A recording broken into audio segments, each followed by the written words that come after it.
Good morning. It is indeed the 8th day of August 2023. Good morning. This is the great KBC just in time for KBC News Check, a program that is earmarked to ensure that you are kept afloat with all the latest happening in the country. And with all fairness, a lot is happening in the country, beginning with the bipartisan talks that we are expecting to commence tomorrow that were midwifed by former Nigeria President Olusegun Obasanjo.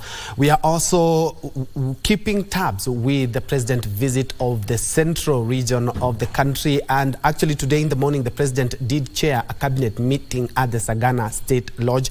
And later on, he is also expected to commission a new KCC plant in Kiganjo. And of course, what is shaping up the news in the country, we will be talking about that. My name is Njue. Lensa Odingo is my colleague who will be handling the sign language interpreter for this program. And of course, you can be part of this conversation, comments, suggestions, or even where you are watching us from. We are live on all our social media platforms as well.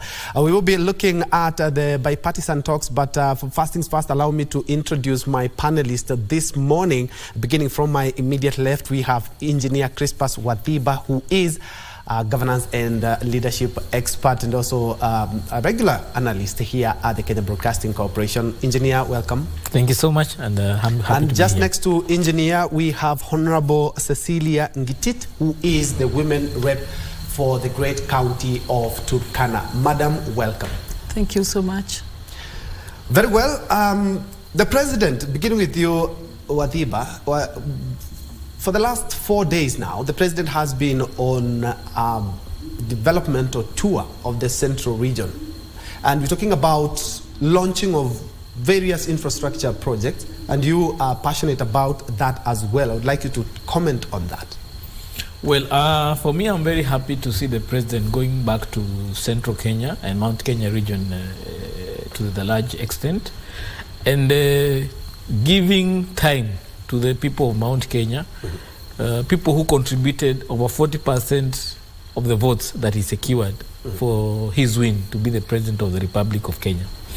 And the second thing I want to comment is that he has committed himself to finishing all the infrastructure projects that were ongoing. He's not encouraging any leader to start fresh projects, but has emphasized his desire to complete all the infrastructure projects so that the benefits that the people of Mount Kenya were looking forward to, from the Kibaki administration to the Uhuru administration, can be fully realized during the William Ruto administration. And lastly, I'm also happy to see that he has gone at a time where the benefits of the fertilizer subsidy are about to be fully realized, because we expect a substantial harvest this time around, especially in the Mount Kenya region, where the subsidy program of the fertilizer was quite well entrenched through the support of through the leadership of the deputy president. And I think he will take time to take stock of what the subsidy program has done and be able to see how best he can continue improving this plan so that the country can be able to sustain itself in terms of food production. I believe as a country, if we are able to solve the issue of food security, we'll be able to address some of the most critical issues that Kenyans are bedeviling with, which is the cost of living. And for Kenyans, cost of living, a greater extent of it is about food. So once we are able to produce enough food for our people, then we can be able to say that we have been able to address by a large extent the cost of living in this country. So I look forward to see more deliberations, especially today when he's meeting the leaders of Mount Kenya, and see what are the issues they are going to discuss and some of the resolutions they are going to make in terms of how the region is going to continue supporting the economy of this country. And Madam Cecilia, looking at the president's visit, yesterday he actually said that all the projects that had, we are first of all completing the stalled projects.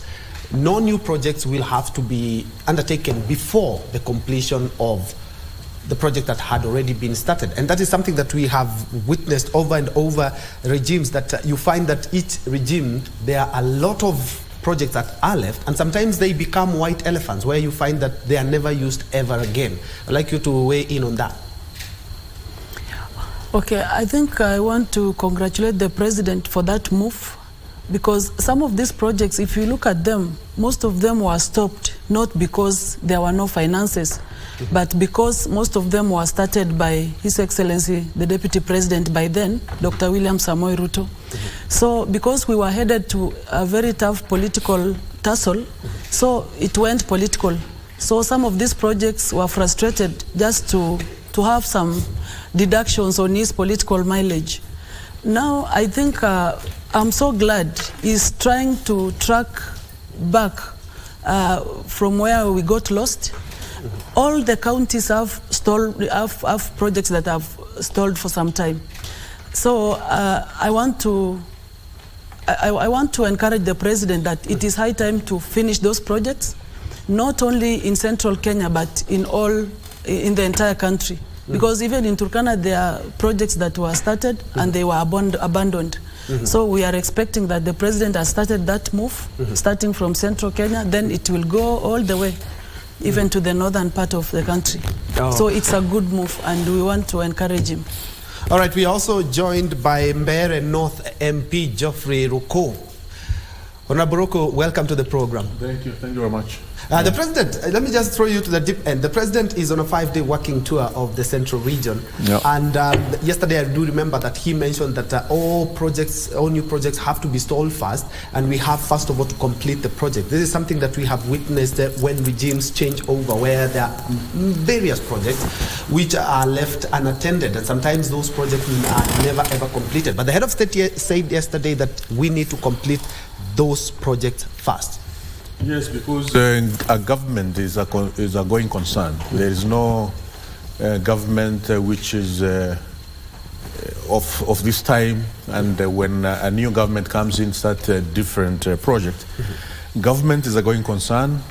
The only thing that changes is the cabinet secretaries and ministers and the president, but the civil service and other key parastatals, they still remain.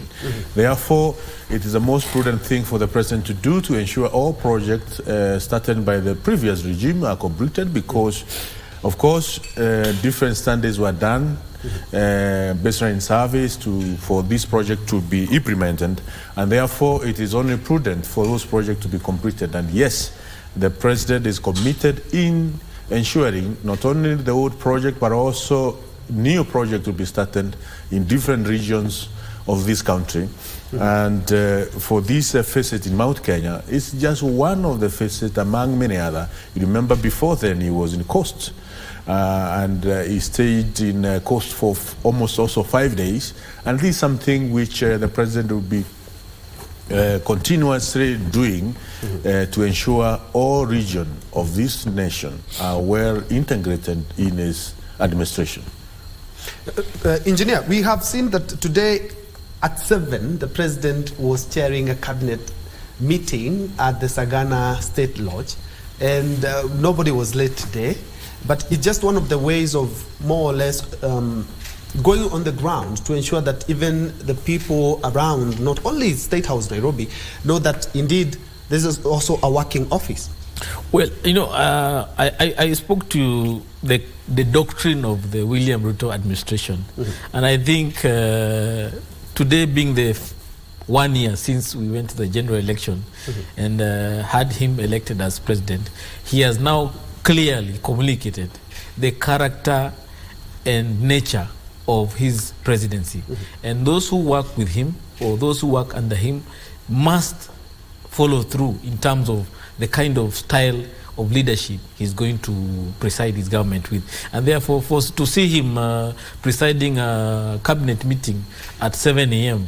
is true to his nature. He's a man who works very hard. He's a man who works very long hours, and he doesn't seem to get tired. And I think it's encouraging to see our president taking leadership in terms of making sure that we don't lose any time, we don't lose any second in terms of the opportunities we are going to take as a country.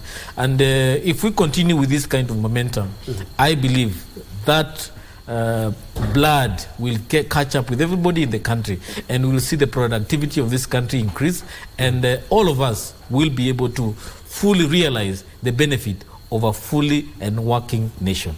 Indeed. And still on the same, let's first of all revisit yesterday's story in regards to the president and yesterday what things have been, especially in the central region, where President William Ruto says the opposition must also follow up on the law, must denounce violence before the 10-member bipartisan dialogue committee can begin talks, acknowledging sentiments by Azimio la Umoja One Kenya coalition leader Raila Odinga that he is not interested in joining President Ruto's administration.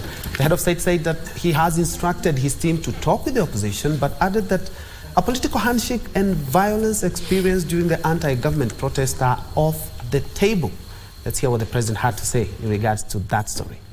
In his second day of his walking tour of Mount Kenya region, the head of state joined worshippers at the Sagana State Lodge for an interdenominational Thanksgiving service. Coming at the backdrop of criticism from the opposition, accusing him of imposing punitive taxes contained in the Finance Act, the president was clear that he would not relent in seeing that the proposals were fully implemented. Mnajua mzee Kibaki wakati alichukua usukani kama rais, tulikuwa tunakusanya bilioni 200 kama taifa. Akatuambia tulipe ushuru. Nyinyi mlisikia, nyinyi mnajua. Lipa kodi. Hiyo ndio ilikuwa lugha ya mzee Kibaki. Akatusukuma wakati alikuwa anaondoka baada ya miaka 10. Tumetoka 200 billion, tumefika 1 trillion. The president warning that accumulated debt in the country continues to threaten the stability of the nation. Kiri mimi nitakosea nisifuate hapo kwa mzee Kibaki mwenye alitufundisha nchi inajengwa na kodi. Nchi inajengwa na ushuru, haijengwi na madeni. He says the country through taxes proposed for collection in the Finance Act have enabled Treasury to come up with a payment plan for debts falling due in June next year. Unajua tuko na deni kubwa tulikopa inafaa kulipwa mwezi wa 6 mwaka ujao. Ya $2 billion huko mwezi wa 6 mwaka ujao. Sasa wakati tumeketi chini tumepanga na tumesema hii deni hatuwezi kungoja mpaka next year. Tumeanza sasa kuipangia vile tutalipa mapema. And we were convinced by experience, reason and proven track record that William Ruto, the doctor, had a plan to transform the economic fortunes of our people. And that is why we made that decision. Once more, the head of state sounded a warning shot to the opposition over anti-government protests, which he claims are backward. Sio kufuata katiba ya Kenya, na sio uzalendo wa aina yoyote, kuharibu mali, kuendesha vita, na kulete chuki kwa Wakenya. Kenya is not a failed state. We have a president, a government, duly elected, in broad daylight. And where there was doubt, the courts were tested. There shall be no more violence, no more anarchy, no more bloodshed in the political engagements of our country. That we have made a commitment, Bishop, and I want to give you that word. The president has since arrived on Saturday been engaging leaders in the central Kenya region and government officials as he schedules the launch of development projects in the area beginning Monday.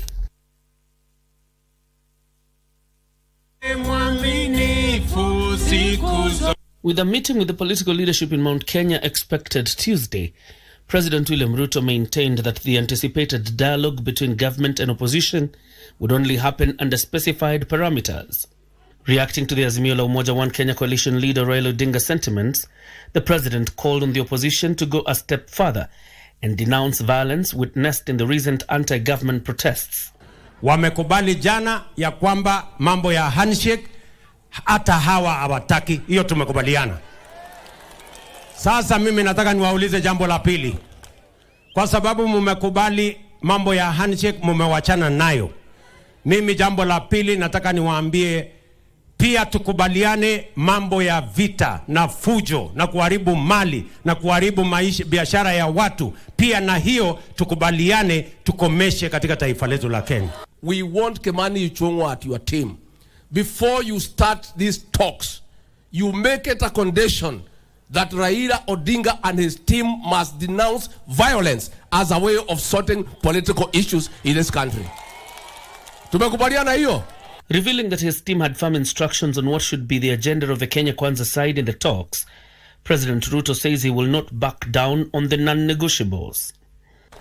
If we agree on those two, that there is no handshake and there is no violence, then we can proceed as a country, we can discuss the rest of the things. Mambo ile ingine yote tunaweza kuzungumza, lakini mambo mawili hayako katika mjadala. Wale jamaa wasijaribu kusema hao ndio wataendesha serikali hii.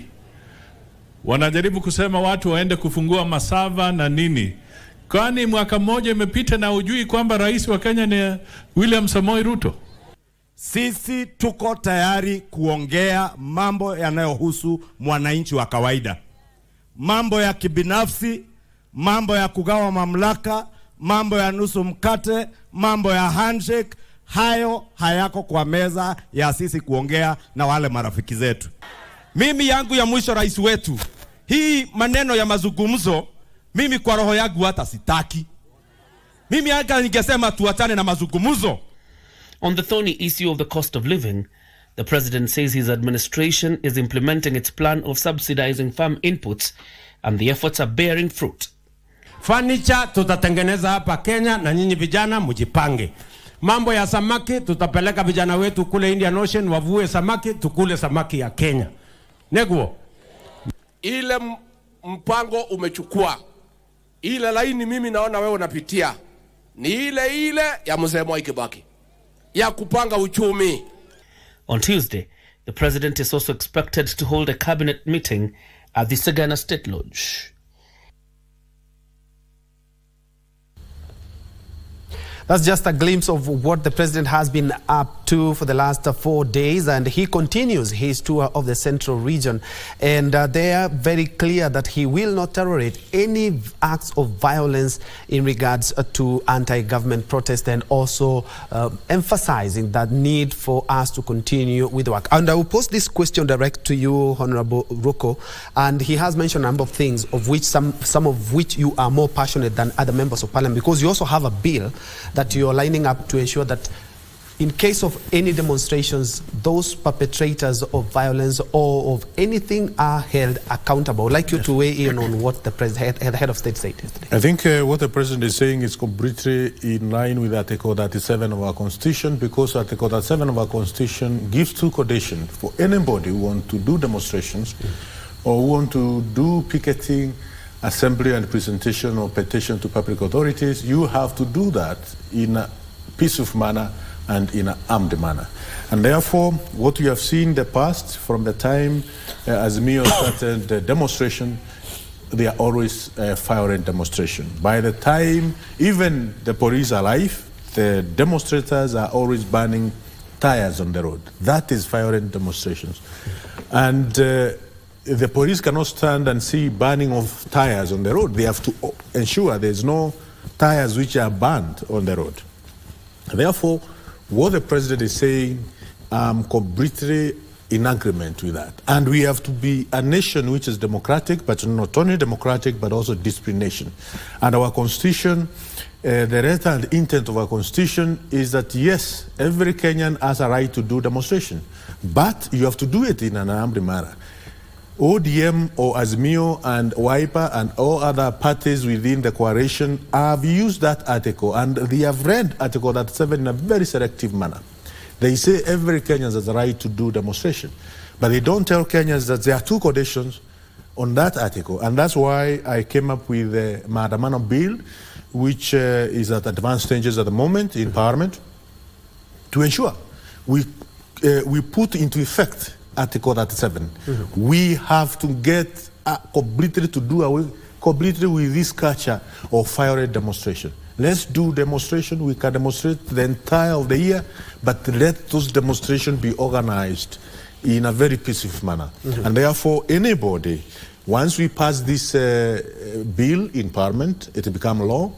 Anybody who organizes demonstrations and they are violent, then the properties is lost we have loss of property, we have loss of life, then those people, whether it is individual or a corporate entity, then they'll be held accountable. And actually I'm proposing also that for a party, a political party, to organize demonstration, and we have taxpayers' money, which goes to these political parties, then that money must be attached so that it can be used to pay the destruction cost by the demonstration organized by a party. Therefore, when someone is getting or not permit just to notify the police that I'll be having this demonstration, the other question is, which party do you belong to?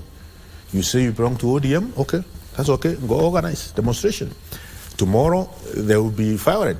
Then the first thing we should do is to attach your money, which comes from taxpayers. Because at the moment, if you ask ODM, it has huge amount of money. If you ask UDA, we have huge amount of money from Treasury. Therefore, this money will be used to repay the damages cost, but not only the political parties' money, but also you yourself individually. You should be held accountable for all the costs, all the loss of property and life, because life is sacred. And we should be a nation which respect that every Kenyan has. Yeah, and because at least we have ample time, we will be going back to your bill so that we may know exactly the thin line between Article 37, which allows and gives Kenyans the right to picket, to demonstrate, and also give petitions, and also the thin line that is there without infringing on that cardinal right. But we'll be talking about that a little bit more or a little bit later. But I'll go to Madam Cecilia, and talking about violence and looking at, violence every time degrades the security situation in the country. And you are from a county that even the government is there right now because of the cases of insecurity. Of course, some are politically instigated, some of which have been there for ages and ages. And the security apparatus have claim that they will stay there until there is calm forever and ever. I would like you to point out on that, because there are a number of projects to ensure that the people in Turkana County live harmoniously. Okay, I think any patriotic Kenyan will never support violent demonstrations like the ones we've witnessed in the recent past. Every Kenyan has a right for protection of property, has a right for protection of life. Now, when you organize demonstrations that literally end up taking away lives, literally end up demolishing properties, now you infringe into the rights of others. So demonstrations of late are very violent. And we are not opposing demonstrations. Of course, the real meaning of demonstration is you organize a peaceful demonstration to pass across a message or to push government to some decision. But now our Kenyan case, I think our brothers in Azimio have lost the patriotic bit of it. Because as a Kenyan, when I see a policeman being chased by stones by our young boys in the streets, I feel so bad, and the world is watching. The world is watching our police forces looking helpless, running around with those young boys who have been organized to stage the dangerous demonstrations. So I think demonstrations are not good, and I'm not in support of it. And now the same leaders who are organizing these demonstrations, when our young people lose their lives, they now come again, play the victim role, like sympathizing with these people. When a policeman is being stoned and bleeding while running, and he has a firearm, what does it tell the world about our forces, about our security apparatus? It means our security apparatus are vulnerable by themselves. So what of a Kenyan? What of you now? So, and then back in Turkana, okay, there are security apparatus down there who have been deployed there to curb the cattle rustling menace. But I can comfortably tell you the cattle rustling is still going on. In fact, it is now in alarming rates. We are losing people on our A1 roads, just travelers. In few days ago, like 3 days ago, we've lost like 4 people who've been shot dead while traveling. Just when a shuttle is spread bullets indiscriminately, then people are critically injured, others die there and then. And the people doing this are doing it on a A1 road, like a few kilometers from the camps, GSU camp, from KDF camp, from US2 camp, like a kilometer or few meters. When you go to Kainuk town, there is a game park there, a Turkana Reserve game park. In that place, when you go there, just driving while going to Turkana, you will see Pokot's bandits having guns, walking on the road in the pretense of like taking care of their livestock, but they are having illegal firearms right in the eyes of government. And then you will ask yourself, are these people above the law? And they just do those heinous acts on those roads daily. And they have known how government behaves. They come, kill people, then they disappear into the bushes for some few hours. They will watch government react for some hours, then they will come back and carry out again those activities. So it is high time our security apparatus up to their game. Yes, and still on the same, I've seen some of the initiatives in regards to the peace efforts in the Rift, and one of them has been Arrows for Peace. I don't know whether that kind of program is there, where we have the young men who are always with arrows, and they can substitute those arrows for something good as archery or something. I've seen maybe it is one of the ways of bringing these people together, because the first things first, when you bring people together, you are able actually to speak to them and you're able to actualize your peace agenda. My brother, peace in the North rests with the leaders. I think we will only be peaceful when we, the leaders of the North, will decide that let's bring this to an end. It is unfortunate to tell you that some of our leaders, through grapevine or through rumors, are said to be financing cattle rustling. So long as the financials are still there and they are still baying for that blood and for that livestock, we will not attain peace in that corridor. It is high time we, the leadership from the North, have a conversation that are we going on with war or are we stopping it? If we will decide to stop it, it will stop. But so long as you can come up with all these initiatives, peace initiatives, Arrow, whatever, and all that, but the financials are not yet done with their intention of financing war.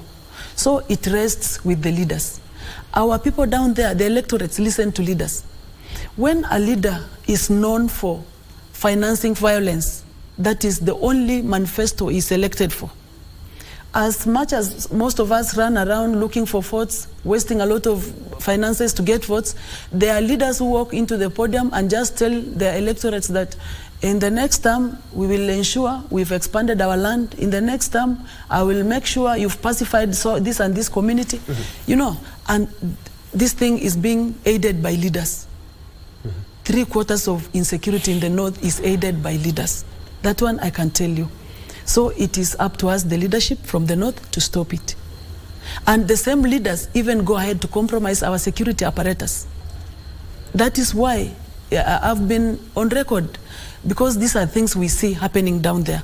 Bandits charging their phones in a military camp, and they walk around with illegal firearms. But these are some of the things that, as a leader, you should point out, and especially to the security team committee in the National Assembly. These are things we've been pointing out. We've been bringing adjournment motions of this kind in the Assembly, but nothing seems to be working.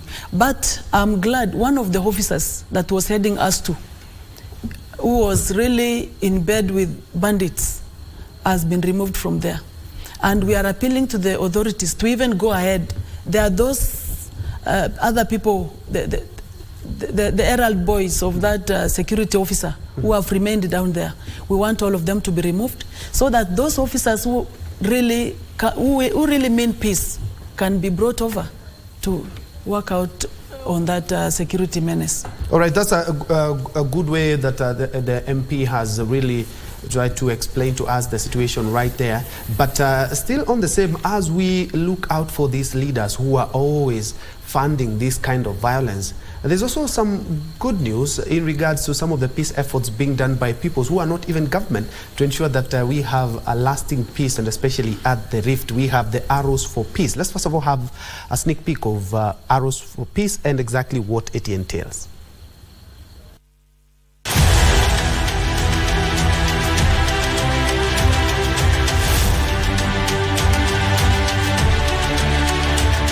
Welcome to Baringo County, a region which in the recent past has been known for conflicts originating from cattle rustling and consecutive banditry attacks. However, a group of peace campaigners dubbed Arrows for Peace has redefined the purpose of arrows, transforming them from instruments of deconstruction to tools of unity through sporting activities and archery. Our pastoralist communities, warriors or boys, they are very much skilled in shooting, and they can shoot a moving target. If they are able to shoot a moving target, that means with a stationary target, they can be able to do more if trained. Irene Limika, a former marathoner in Berlin World Championship in 2009, and the brain behind the group, say they want to use the sport as a transformative initiative which will end conflict brought about by banditry. The people of Baringo County, especially those coming from the banditry zones, will get to know that they can actually use the arrows through practicing archery. Limika says the initiative will not only enhance communities' culture, but also put to an end banditry in the region. It's not only about throwing arrows and winning medals, but it's about community transformation.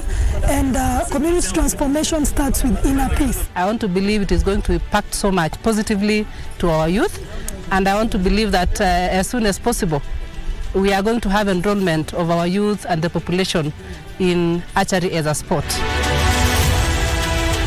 The impact of Arrows for Peace extends beyond its picturesque surroundings. Recognizing the potential for archery as a tool for diplomacy, members have organized workshops for neighboring communities and even reached out to schools and youth centers to promote the values of non-violence and cooperation. A lot of these wars have not left people the same. People do things and people don't know why they do what they do. So we would also want to engage the community with trauma healing, helping them to get past the traumas they have been able to get through the situations they have had to go through. When people participate in a common activity, friendliness develops. Exchange of positive economic activity take place. So it will end up in a way as we come to do in sports. Bring the communities around from Elgeyo Marakwet, Baringo, West Pokot, Turkana, Samburu, bring them together, and that will bring cohesiveness within the community.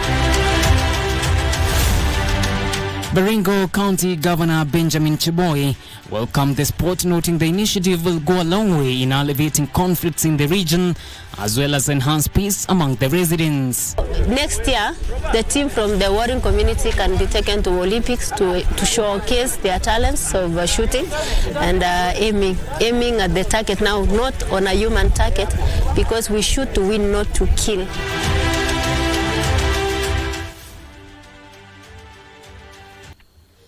That's just one of the efforts that are being done by non-governmental organizations in regards to peace, and especially in Baringo and neighboring counties. And it's a good thing that we happen to have the Turkana women representative here who has felt it and looking at things, saying that indeed a lot needs to be done, but our leaders are partly to blame for the kind of violence there. Engineer, looking at some of the efforts that we are seeing actually from non-governmental organizations, these people have no affiliation with the government whatsoever, but it's an initiative that they say that indeed we really need to have to do something, even as government marshals its troop to the 6 disturbed counties in the country. Well, you know, we need to realize that government cannot be everywhere. And therefore, wherever you are based at, in your workplace, where you live, where you congregate, you have a responsibility to participate in promoting law and order. A country which has no law and order is a failed state. We don't want to go to the levels of Somalia, where there is no law and order. We are a progressive country. We are a strong democracy in the region. We are a strong economic powerhouse. But we can lose all that if we lose law and order. Therefore, the responsibility to promote and support law and order is everybody's responsibility. I want to encourage the Member of Parliament, Mr. Ruku, to push that bill so that it can also contribute in enforcing the law and order at an individual level.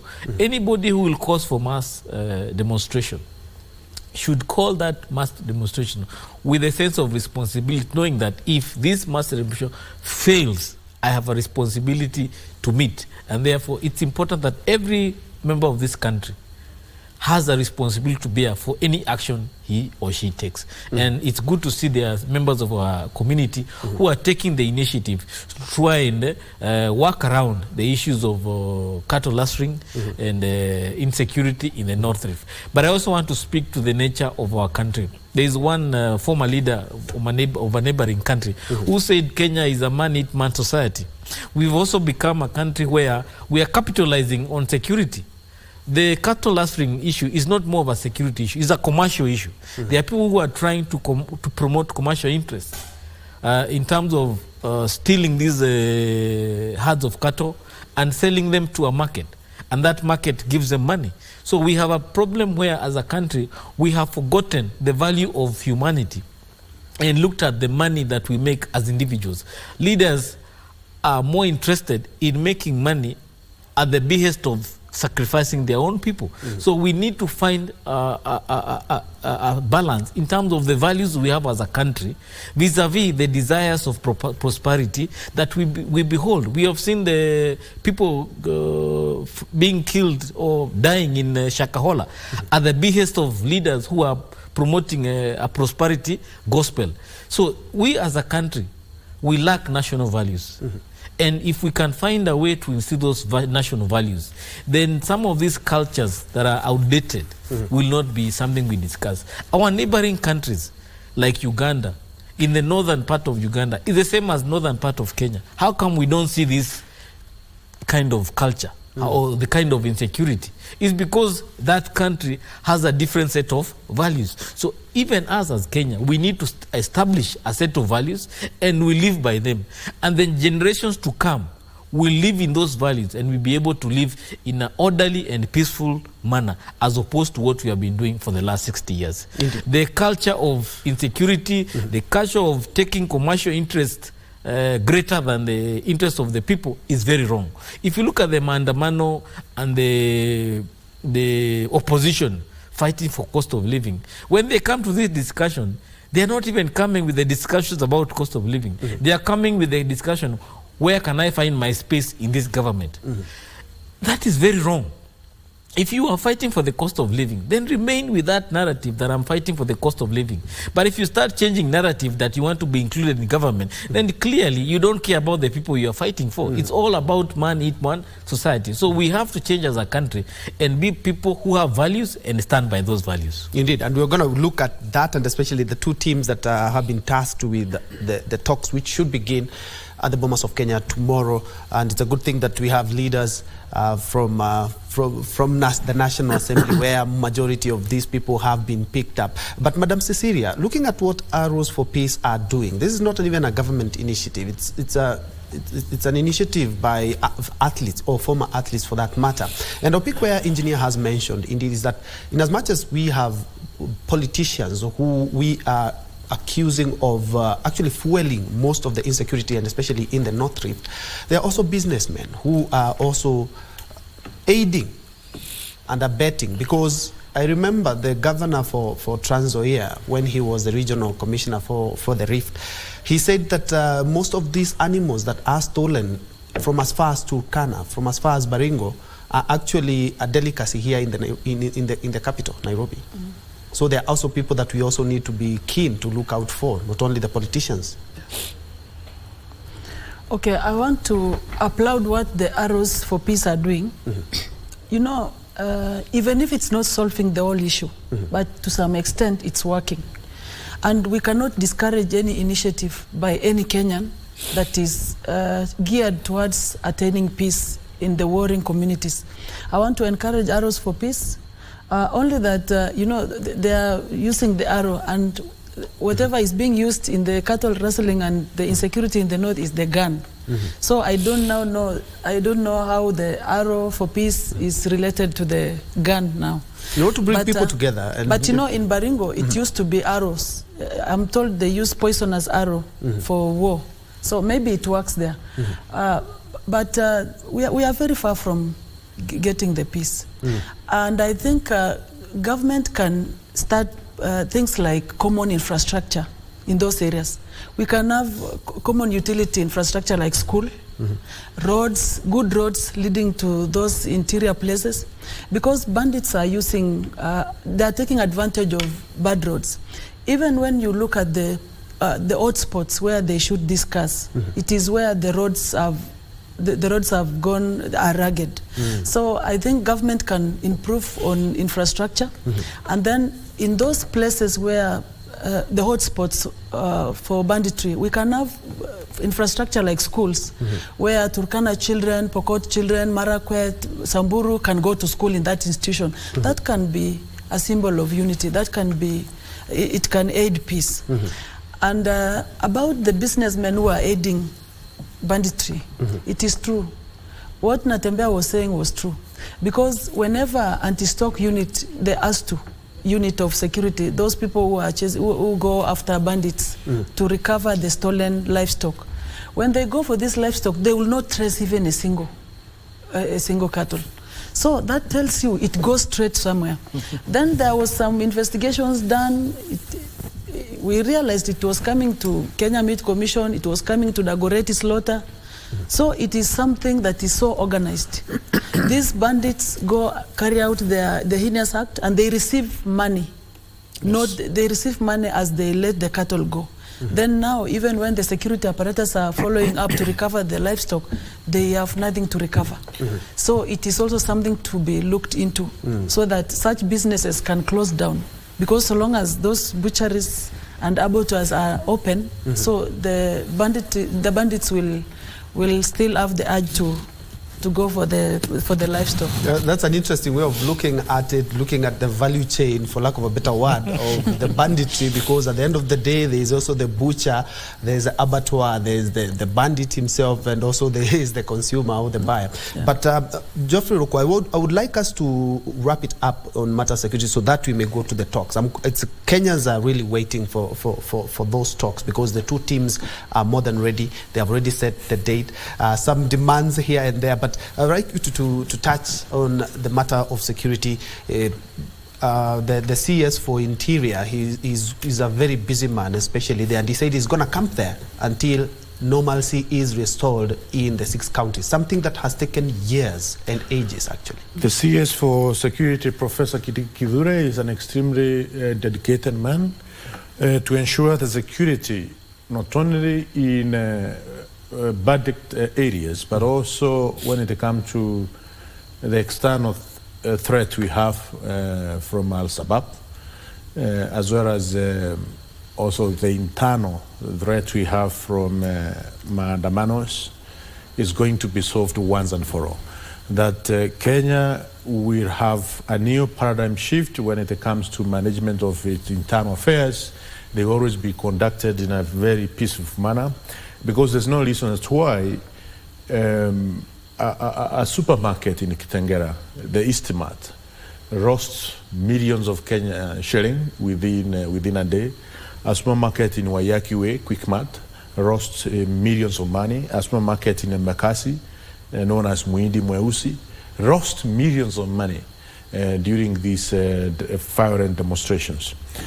And whether it is demonstrations which are violent or verdict in those 6 counties, or the Al-Shabaab, all of them should be treated in the same way, because investments take time. You know, for you to be able to get return on investment, it takes time. To come and destroy someone's business, you are just another verdict. to go and steal someone's cow and find a way of those cows getting to Dagoretti Corner, and Dagoretti Ndonyo, that's how we call it, or to Kenya Meat Commission, you are just another terrorist. For you to go and cause mayhem in Ramu and Northeastern, you are another terrorist. And it has been very clear in the mind of our CS, Professor Njue, that he's treating all these people in the same manner. Because there's nowhere in our constitution where it is around for anybody to organize violent demonstrations. There is no article of the constitution which allows that. Public order, public safety, freedom and right of the other person to enjoy a natural environment and do business like any other person is a right enshrined in our constitution. Therefore, you cannot hide behind Article 7 for you to hold violent demonstration.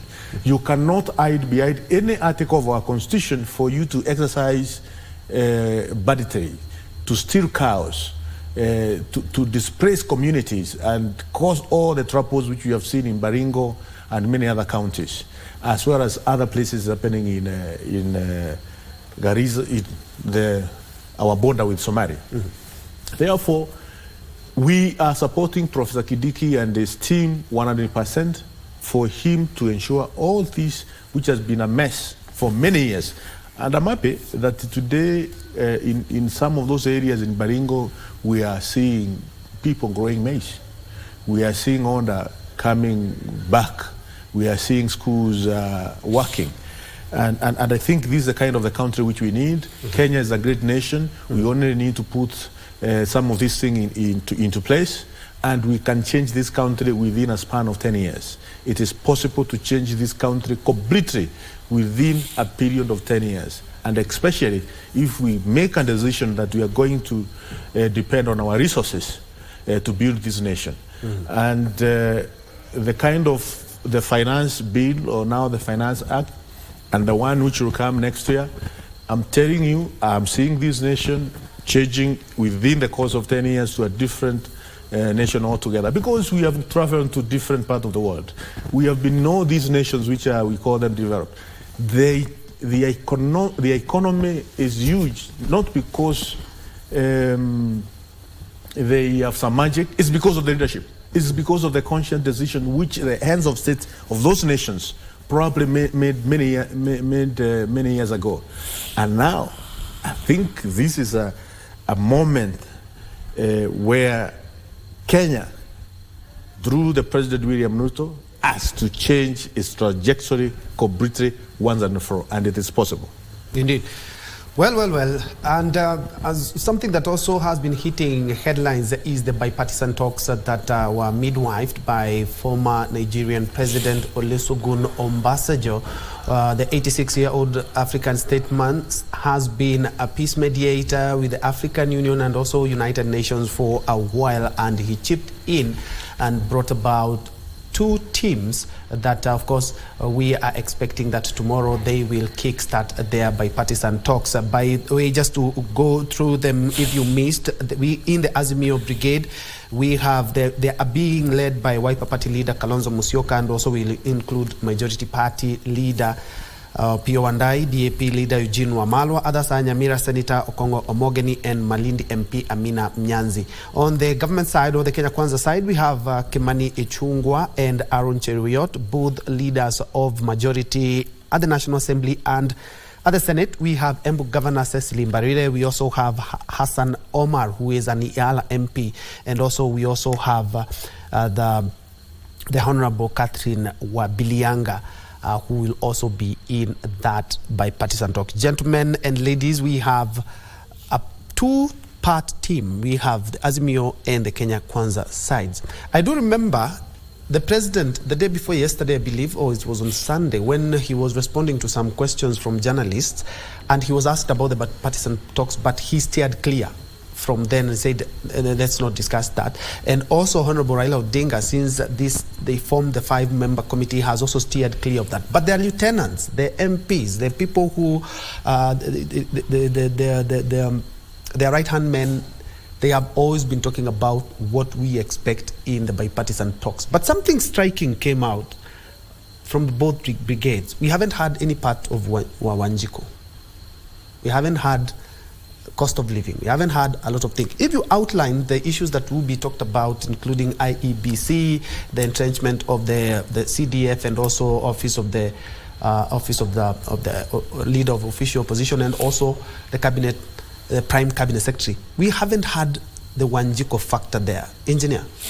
Well, my biggest reservations with this talk is, as you've mentioned, the voice of Wanjiko is not there.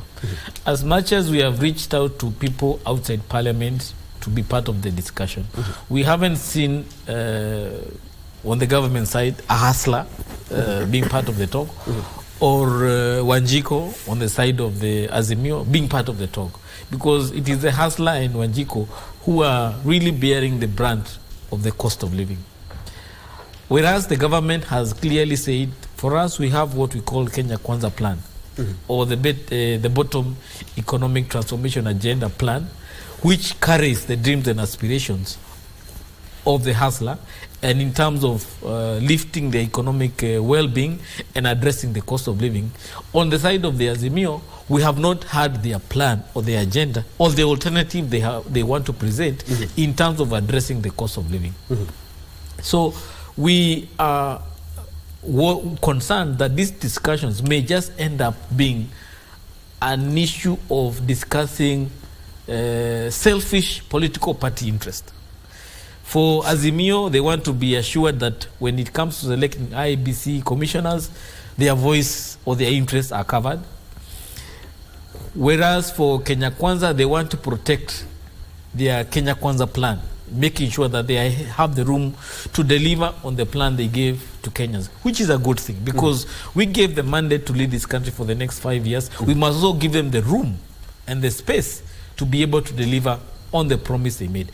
But the opposition, as much as they are voicing their concerns, they are not being able to really carry the interests of Wanjiko clearly as they want us to believe.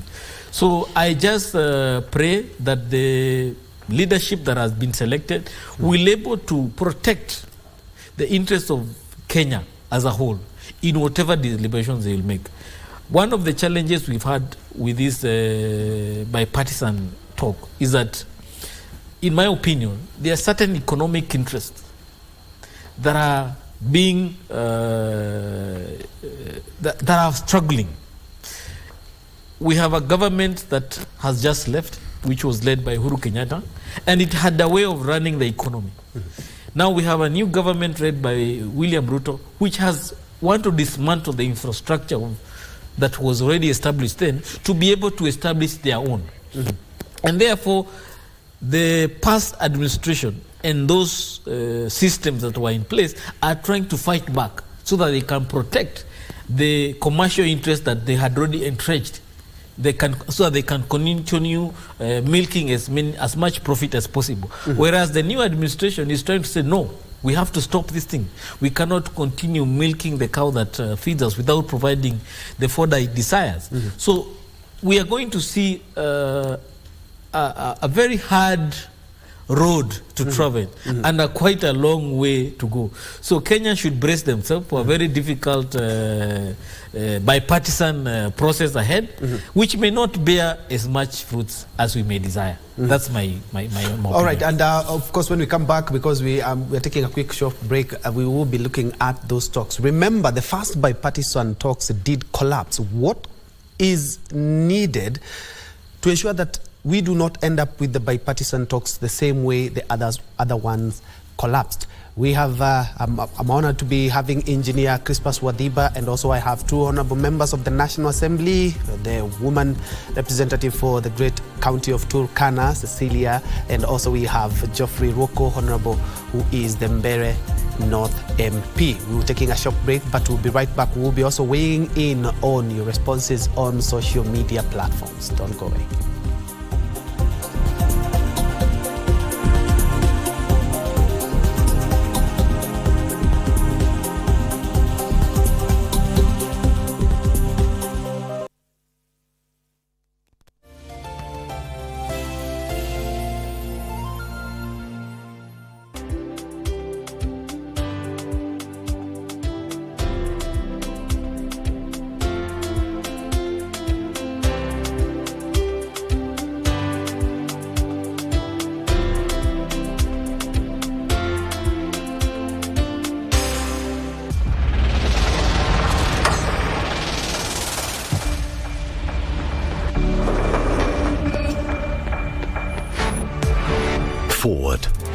with every step. Faster. Every day. Every hurdle. Closer to our dreams. Where becoming extraordinary is an everyday business. Commitment. Determination. Sacrifice. Drive. To run faster. Throw further. Jump longer.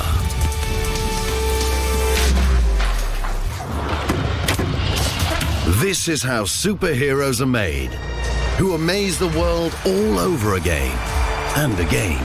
Welcome to where dreams unfold and records are broken. This August, welcome to stunning Budapest, where you can watch the superheroes live and be sure it will be majestic, limitless.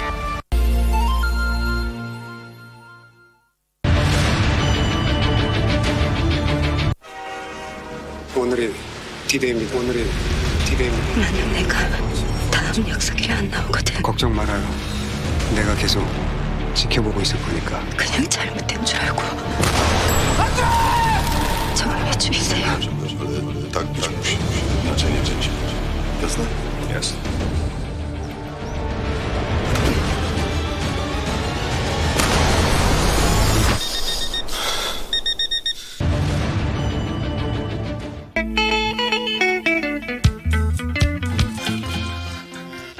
Marangawa Gatonye's pupil, H.M. Karaoke, can be considered the last of the great accordion players. Having recorded cover songs written by those who came before, he himself is famous for the hit Mayai or Eggs. Kupatikana ama kuonekana ukiwa na gitaa, watu walikuwa wanafikiria wewe ni mkora. I love English country music. I love jazz. I love reggae. But when I want to feel at home, it has to be popular music.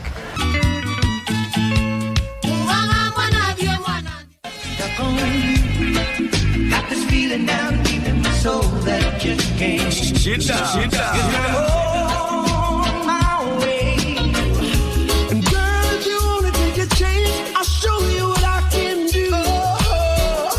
And baby, let me show you what I've got in store for me and you. Why do you come here when you know I got troubles in them? Why do you call me when you know I can answer the phone? Make me lie when I don't want to. So tell me what to do or what to say to make it right. 'Cause I need your arms around me every night. To me.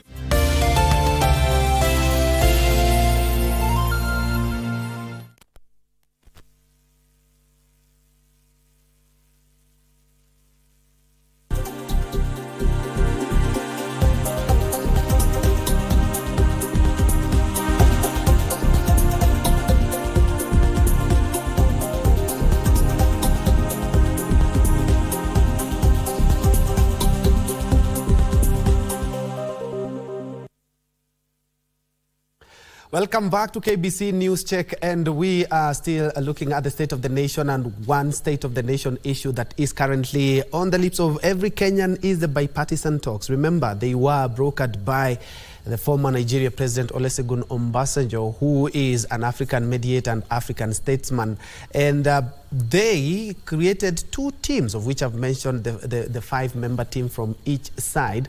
And conspicuously, as the engineer has noted, that we did not have any Hasla or any Wanjiku right then. But we are hoping that they are not going to collapse just like the other ones did. But what do we need to do, or what do they need to do to ensure that these talks do not collapse? Welcome back. I'm still having two members of the National Assembly, the Women Rep for Turkana County. We also have the Mbeere North MP, and also we have governance and leadership expert, engineer Crispus Wadiba.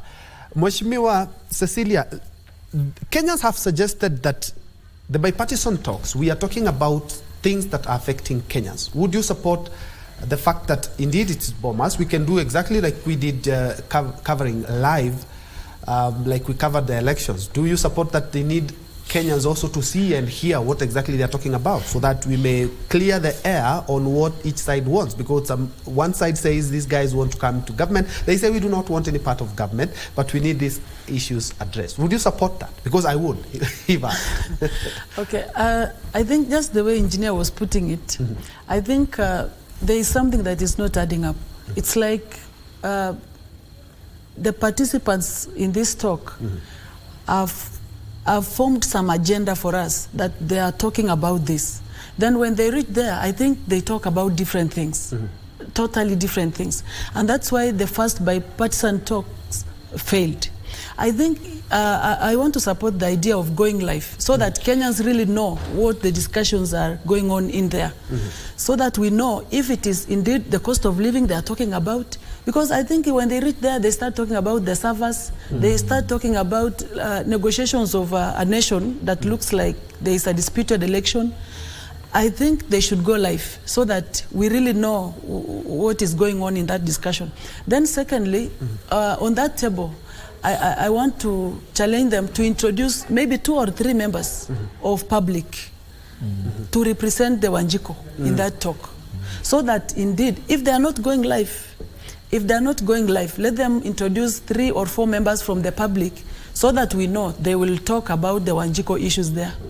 But if they are not introducing the 4 or 3 members, let them go live so that we know what conversation is all about. Yes. Honorable Ruku, looking at the 5-member team from both sides, Wanjiko and Hasla are conspicuously missing. But away from that, the Kenya Kwanza government have already outlined what they want discussed on the table, about 5 issues which entail IEBC, entail the entrenchment of the CDF, entrenchment of the office of the leader of official opposition, and also entrenchment of the office of the prime cabinet secretary. Well, we haven't had any issue that is touching Wanjiko, and especially on the cost of living, which is affecting everyone, including you as a leader. Number one, I think members of parliament were elected by Wanjikos and Mamambogas to represent them in different forums.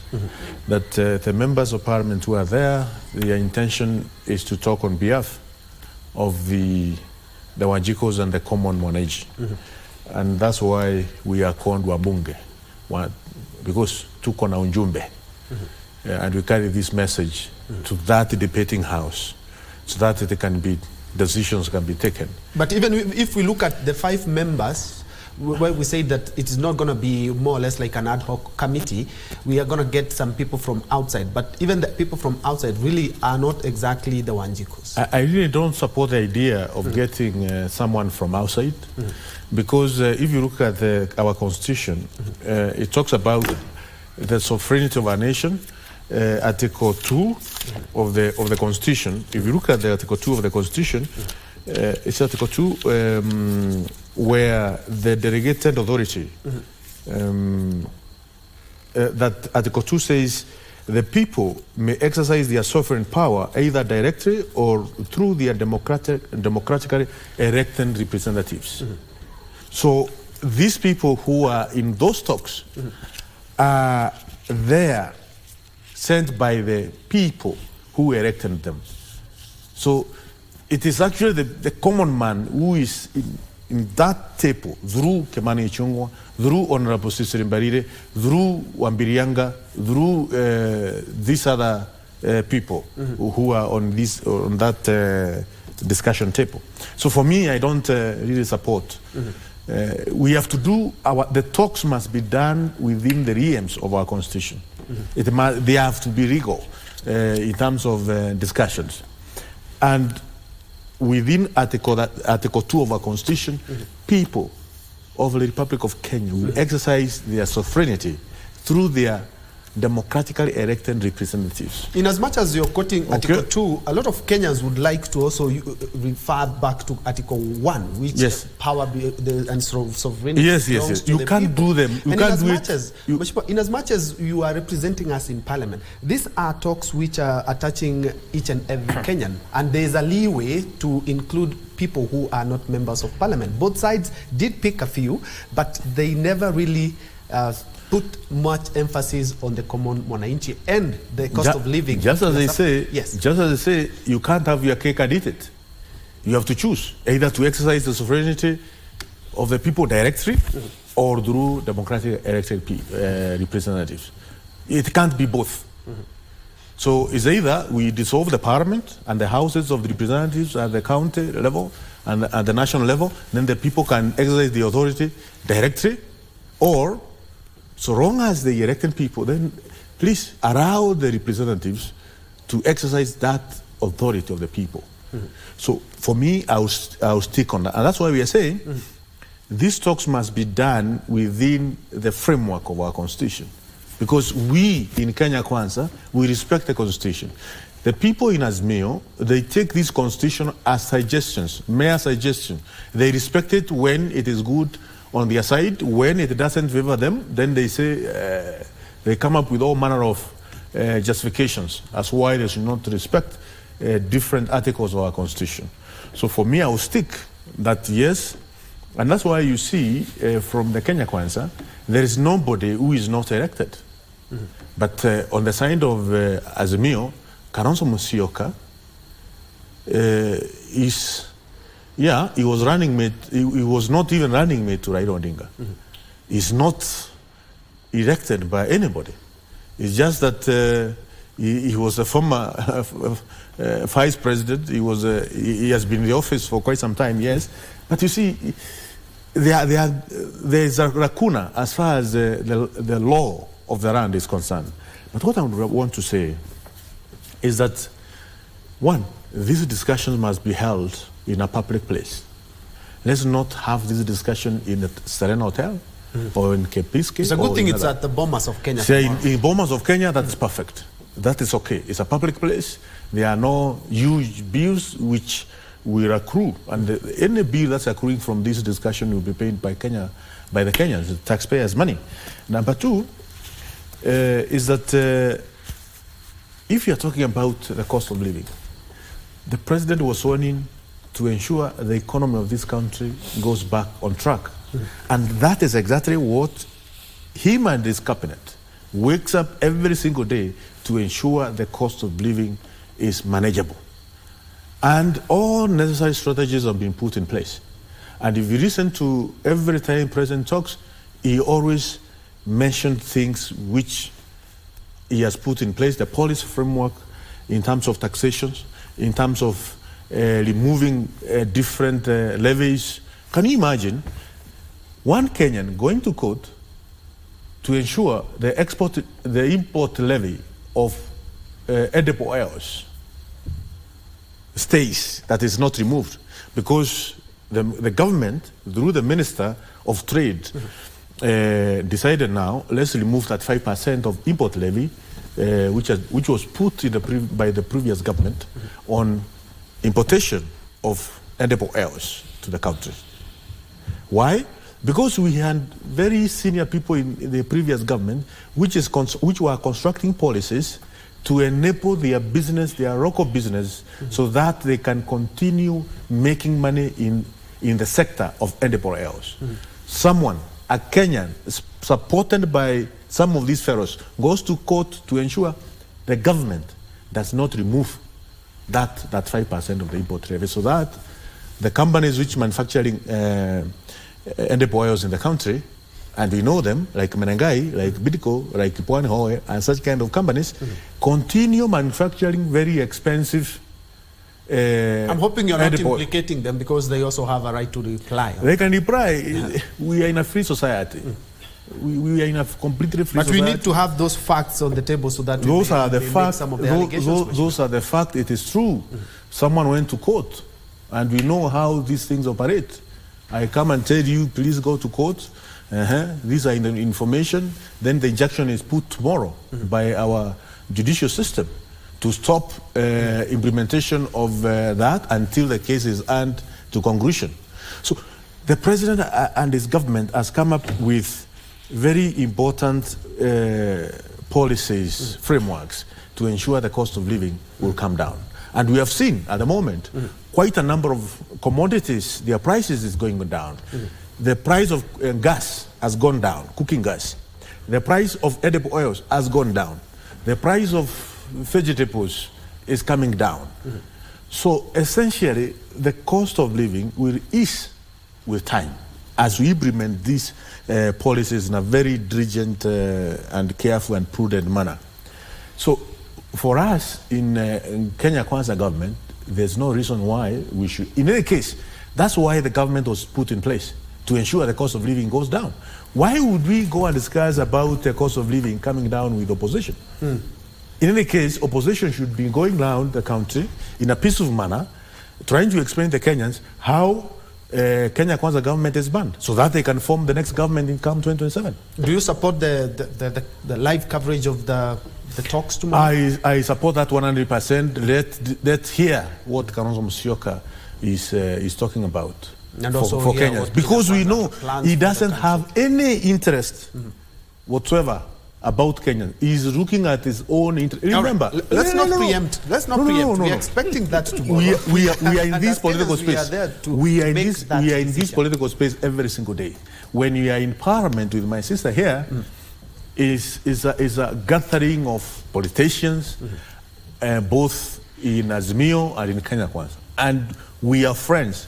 Even in Azimio, and we talk as friends, as a brother, not now as different wearing functions. No, we talk as members of parliament, and we know. Why is it that Raila Odinga and Kalonzo Musyoka, they ensure and their daughter and son goes to East Africa Legislative Assembly? I think we are deviating. It's because they talk. No. I'll stop you there because we are deviating from the topic of discussion, and also to remind our viewers is that the views right here do not necessarily represent the image of the corporation. Let's steer clear from speculation in that.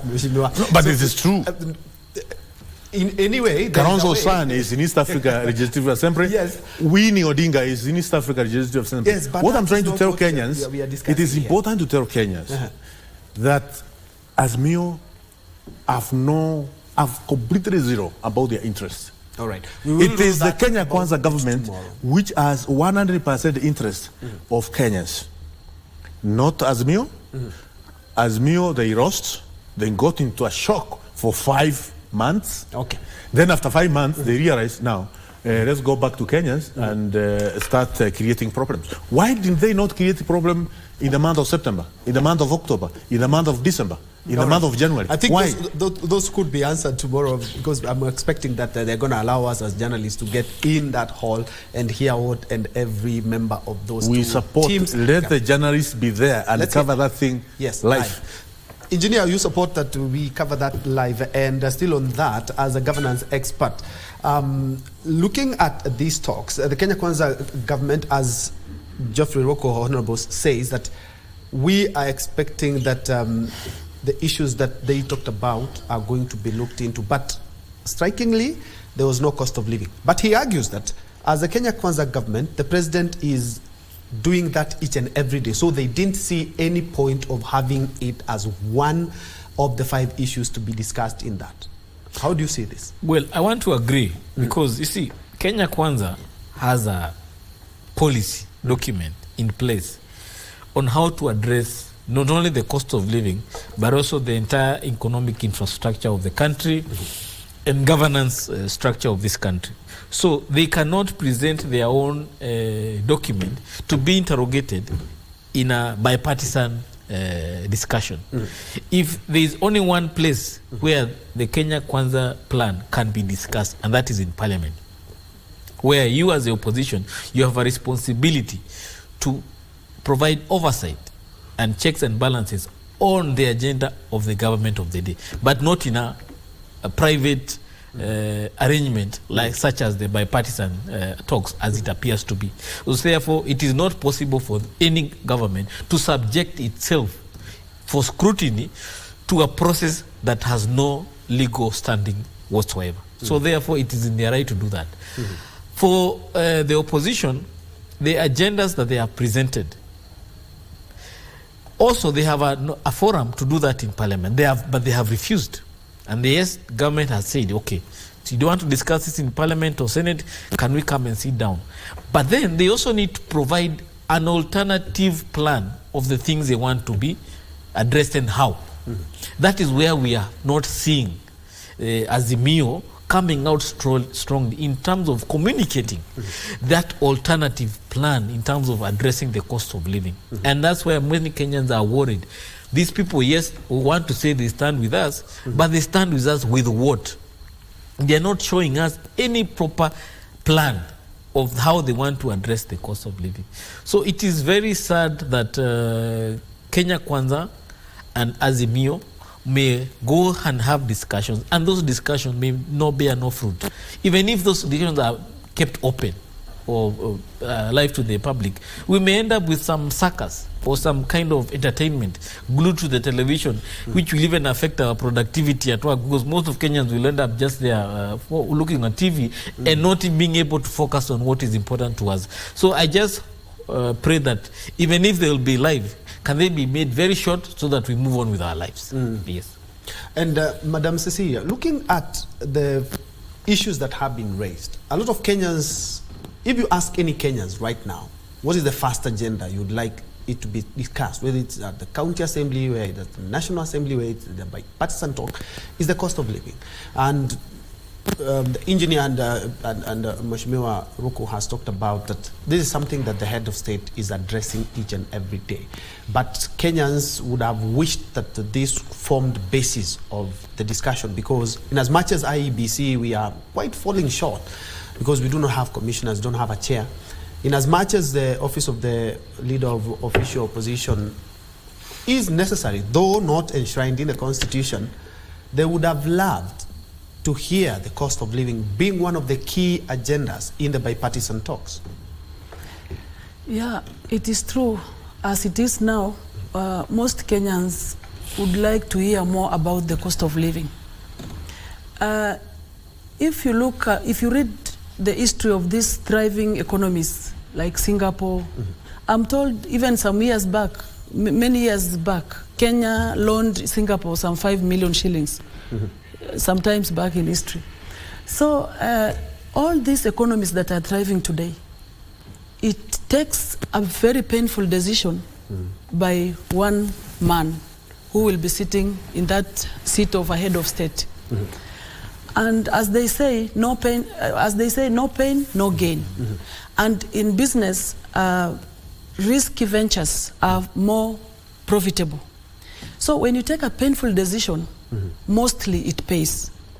Now, in the situation where Kenya is today, my brother, in this situation of debts, we are burdened by debts. There was no way out. We cannot take more debts to clear the debts. It is high time we went through a painful period as a nation, but to build ourselves. When we were going through the finance bill, most of us who supported the finance bill.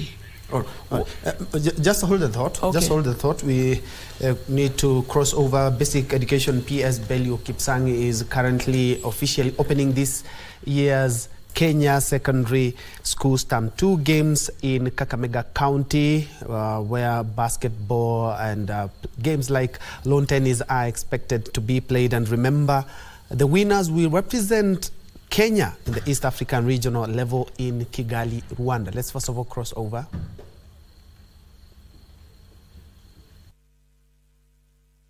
To develop their skills and to be...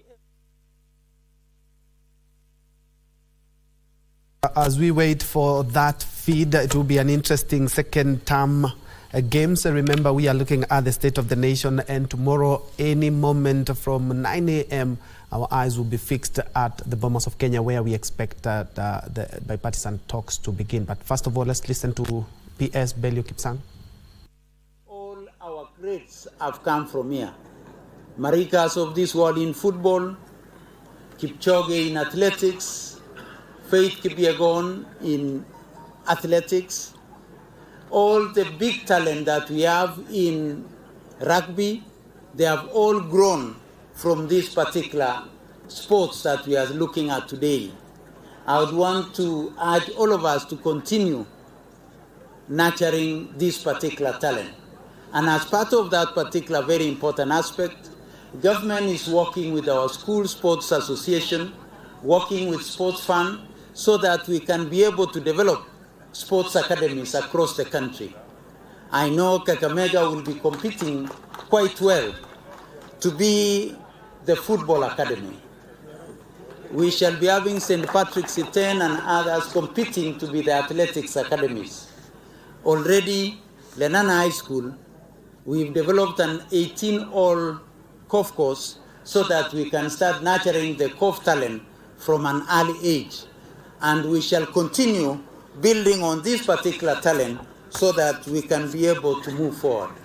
As already mentioned by your chairman, we would want to thank the Sports Fund because they continue to support our teams as directed by the President when he hosted the state concert of drama. And I would want to assure you that going forward, government through Sports Fund will be funding all the national sports events that are hosted in our schools. Next week we shall be having the music festivals in Njue, and I would want to thank the Sports Fund for having fully funded as we go to that particular Njue for the music festivals.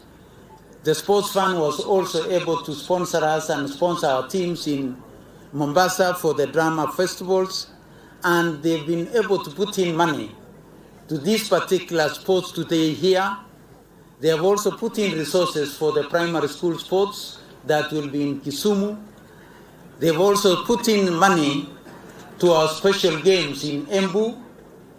So we would want to thank the Sports Fund and the Ministry of Sports for the collaboration that they are having with us to make sure that we continue to nurture, identify, nurture, and develop the talent that is in our young ones. And we shall continue to work together to deliver as one in government in ensuring that the future of our children is well taken care of.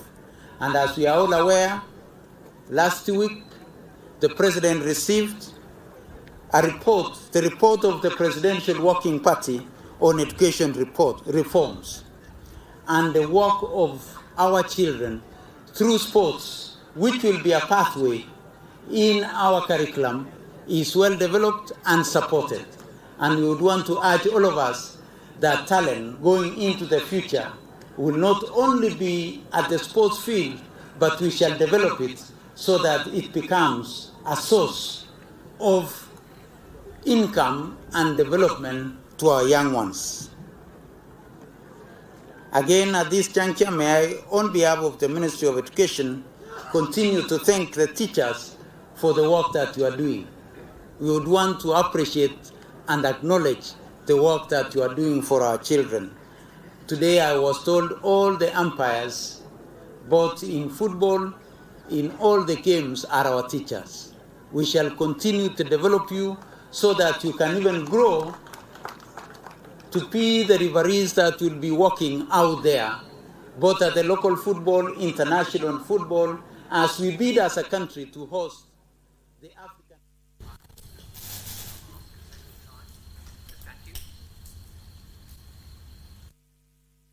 That has been PS Belio Kipsang, who is the basic education PS there live from Kakamega during the start of the games. And now we are crossing over to Kiganjo. The head of state is currently speaking.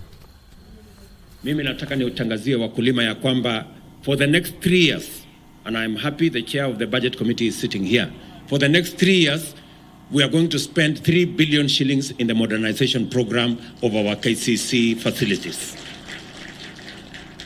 Tumekubaliana tutakamilisha Kitale. Tutakamilisha tayari katika budget ama supplementary budget tuliyopitisha before this main budget. Tulipatia KCC shilingi milioni 700 so that we can complete the facility in Nyambene. We can complete the facility in Kitale under the new program. Tunataka kukamilisha Kitale, tunataka kubadilisha Eldoret iwe instant milk ambayo inaweza kutumika mara moja. Tunataka kuweka facility ya processing hapa Runyenjes, kwa sababu pale Runyenjes bado iko na matatizo. We have a factory lakini haina vifaa ya kutosha.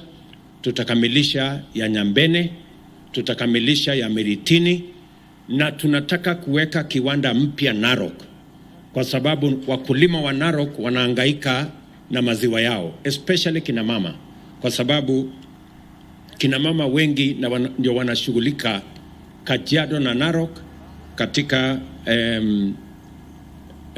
mambo ya maziwa. So my instructions to KCC Waziri is that part of the program in the modernization is to have a plant in Narok, because many farmers in Narok maziwa yao inapotea.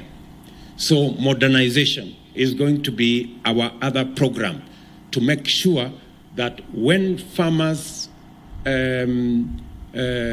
produce milk, as a government, we have a program on how that milk is going to be turned into money, and that money should go to the farmers.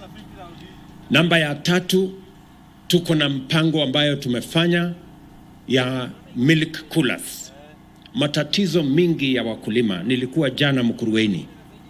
Wakulima wengi wanahangaika na maziwa barabarani kwa sababu ile process ya kufikisha maziwa mahali ambapo inaweza kuanza kushughulikiwa na mambo ya processing inachukua muda mrefu, na ikichukua muda mrefu maziwa ile inashuka, quality yake inakuja chini, kwa sababu milk is a very perishable product.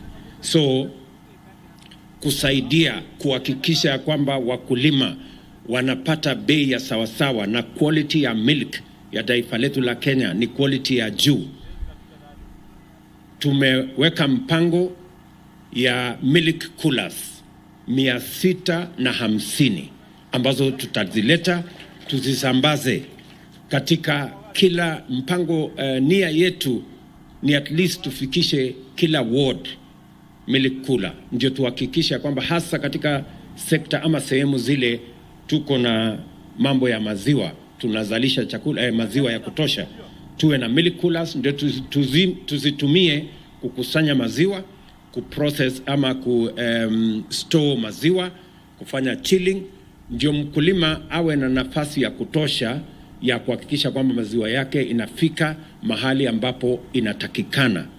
Na vile vile itatusaidia katika hii mambo ya transport. Mimi najua wakulima wengi hapa wako na matatizo, hata ingawaje tunalipa shilingi 50, lakini 50 haifiki kwa mkulima. Ile inafika kwa mkulima ni pengine 45, mahali ingine 47, mahali ingine 43 na vitu kama hizo, na inapotelea hapo katikati kwa transport na sijui kumanage cooperative na nini hapo. So tunataka tukubaliane, kwa sababu tunataka shilingi 50 ifike kwa mkulima. So my instructions to KCC is that let us begin to think about how we are going to cut out costs and to cut out brokers and to eliminate unnecessary expenses, so that mkulima aweze kupata ile 50 iende kwa mfuko yake. Hapo tujipange na hawa watu wengine. Na mimi nataka pia niwaulize cooperatives ambao wanashughulika na hii kazi, tafadhali, kwa sababu kuna cooperatives wanaweka pesa nyingi kwa hiyo process. Tunataka tukubaliane na cooperatives ya kwamba mkulima ndio mtu ya muhimu. Bila ya mkulima, maziwa ya mkulima, hii mlolongo yote hapa ni bure, kwa sababu bila ya mkulima huko nyuma kuzalisha maziwa, hii watu yote hapa sijui mtu ya kuuza pesa, sijui cooperative iko hapo katikati, sijui transporter iko hapo katikati, sijui processor hako mahali gani. Bila ya ule mwenye ana produce, hii msururu yote hii ni watu watapotea. So it is in the interest of processors, it is in the interest of transporters, it is in the interest of cooperatives, it is in the interest of the financial institutions and SACCOs that the mkulima is making money. If mkulima is not making money, all of you will be jobless. Tunakubaliana jameni, watu wa hapa. So tumekubaliana hiyo maneno tumekubaliana hiyo maneno ya kwamba hiyo mpango yote lazima kwanza the farmer is king. Huyo ndio ataamua kama sisi wote tuko kazini ama tumepotea. So tunataka tushughulike katika hali hiyo. So ile milk coolers ambayo tutasambaza, na nimetumana, waziri yuko hapa, nilituma PS wake huyu aende Poland, na tumekubaliana na wizara ya fedha. Ni mpango wa karibu shilingi bilioni 8 ambayo tuko nayo, ambayo itatusaidia kwa hiyo plan ya milk coolers.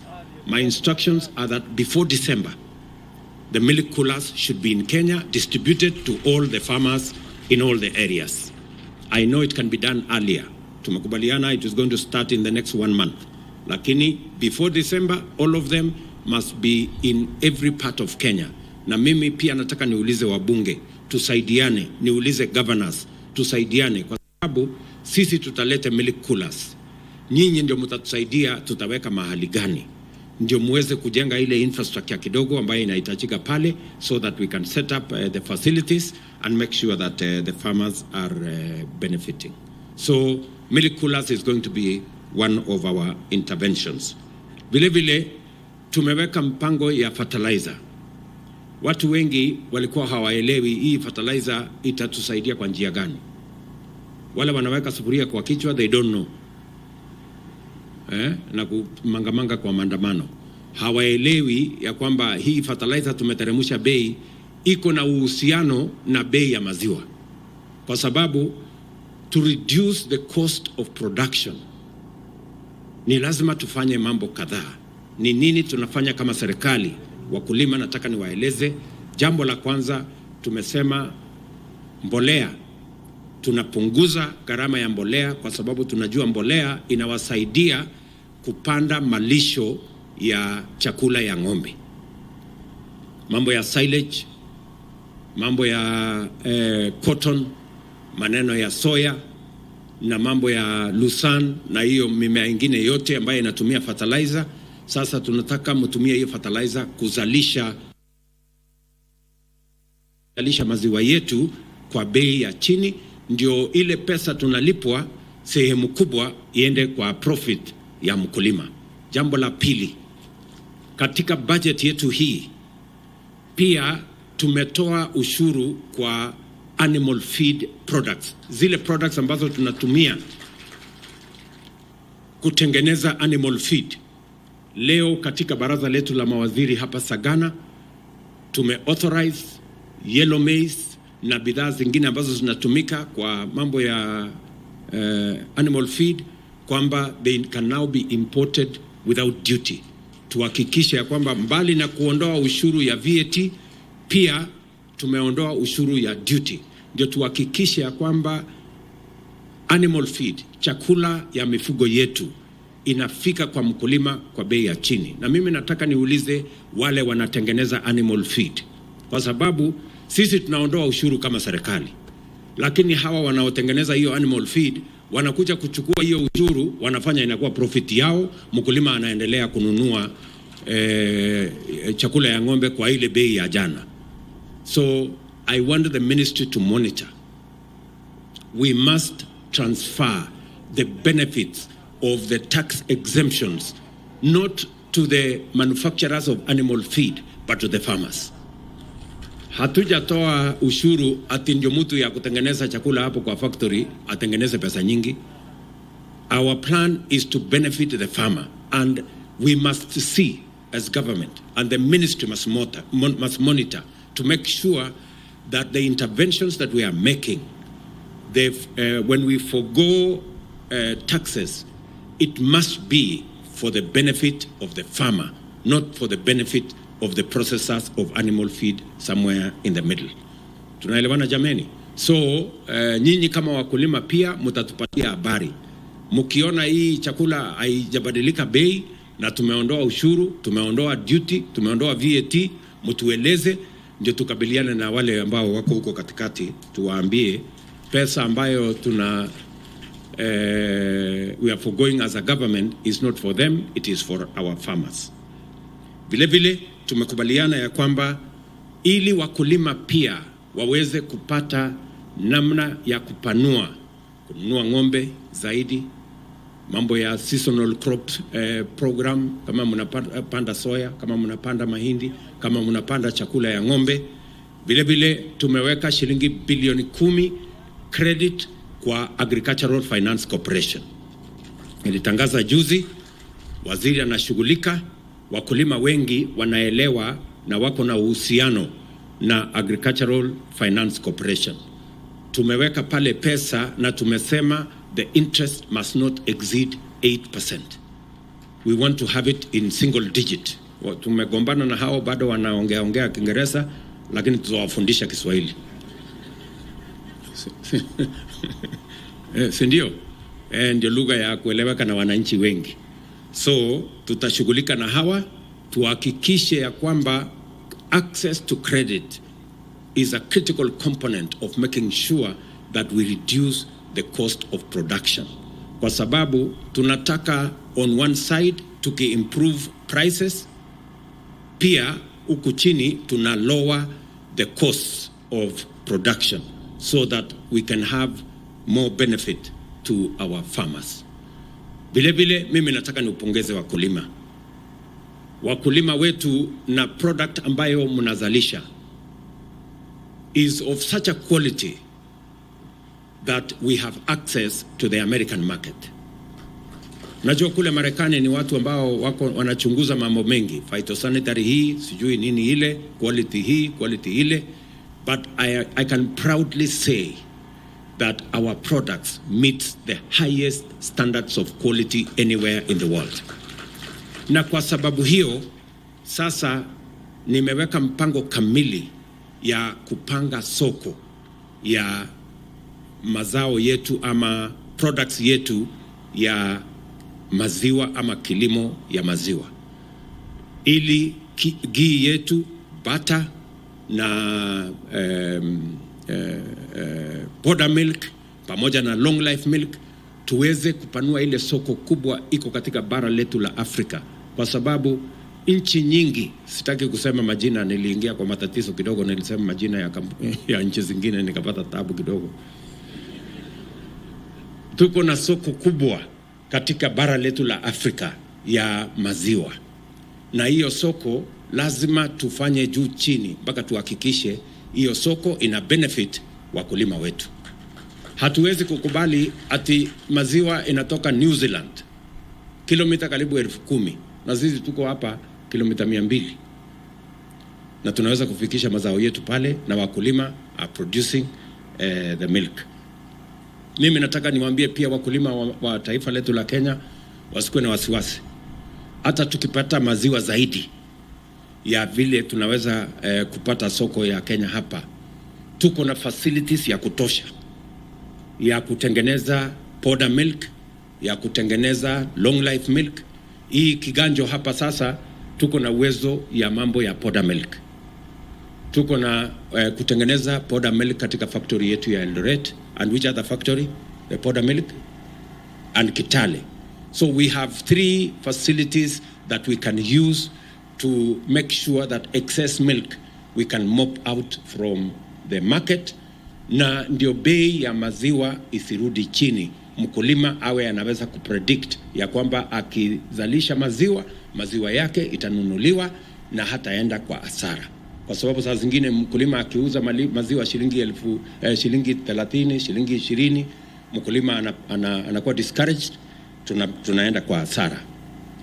That is our other intervention, to make sure that we create market. Na nimekubali ya kwamba soko ya nchi yetu pia katika ile program yetu ya school feeding program, ambayo mwaka huu tumeongeza kutoka wanafunzi kidogo zaidi ya 1,000,000. Sasa tumesema kuanzia mwaka huu watoto wetu 4,000,000 watakuwa wanapata mambo ya school feeding shuleni.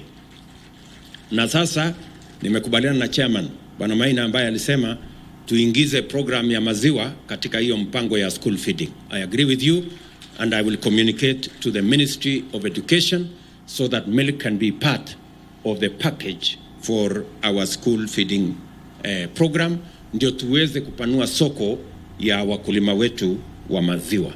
Nataka vile vile niwahakikishie tukiwa tunatafuta soko ya kitaifa na tunatafuta soko ya kimataifa. Pia tutahakikisha ya kwamba watu ambao wanatafuta kutengeneza pesa ya haraka kwenda kutuletea sijui powder milk kutoka sijui nchi gani, alafu wanaingiza ukora huko ndani, wanalete hapa, tunaenda hasara, wanakuja wana compete na maziwa ya wakulima wetu. Hiyo mlango tutafunga. Chairman wa Dairy Board na watu wa Dairy Board, nyinyi watu tuko hapa na board ya Dairy Board, simameni watu ya Dairy Board, simameni the Dairy Board people. One of the directors, wale directors wengine hawako, waambie tafadhali tusikosane, you know. Kazi ya Dairy Board ni kuchunga haki ya mkulima, sio kuchunga haki ya processors. That is not their business. Their business is to make sure that our farmers are not undermined. Our local production is not undermined. Hiyo poda tunaona inatolewa kwa nchi zingine kupitia milango na madirisha ya nyuma. Hiyo madirisha yote ifungwe na hiyo milango yote ifungwe, ndio wakulima hawa wapate nafuu, tuweze kuendelea. For the last couple of years, you can see it. For the last couple of years, watu wamekuwa wakilete powder milk hapa karibu lita milioni 100 kila mwaka, na ndio tunapata hasara. Wakulima wanaingia kwa matatizo. Watu wananunua maziwa kidogo ya mkulima, alafu wanaweka powder 3/4 na kutumia leseni ya kusema ya kwamba wanafanya mambo ya maziwa. So we will increase our own capacity. Katika hii modernization program yetu tunataka kuongeza capacity ya KCC from 380,000 liters to 800,000 liters. Na ndio tuanze kushughulikia soko yetu ya Kenya na soko ya kimataifa. Wakulima tunaelewana? Sasa nyinyi wakulima mko na kazi yenu. Nataka mnisikize kwa makini. Mimi nitafanya hii nyingine. Si mnaona hii, mnajua hii, mmesikia ile mimi nafanya? Nafukuzana na wakora. Nataka mnafanya modernization na watafutia milk coolers na watafutia pesa ya kuendesha hiyo biashara yenu. Ndio hiyo mimi na ngangana na mambo ya fertilizer. Na nyinyi pia nataka mnihakikishie ya kwamba mtaongeza mazao yetu ya maziwa katika taifa letu la Kenya. Si tunagawana kazi. Kila mtu afanye ile ako na ujuzi ya kufanya. Sasa mimi nitashughulika upande hii na nyinyi mtashughulika upande huo. Tunaelewana jameni? So we are going to work together. We will continuously refine. The workings around this sector, kwa sababu ni sekta ya muhimu. Inatupatia ajira, inatupatia utajiri na inawezesha watu wengi. Watu ambao wako katika hii sekta ni zaidi ya watu 300,000. Pesa ambayo tunapata kwa hii sekta wakulima ni karibu shilingi bilioni 200 kila mwaka.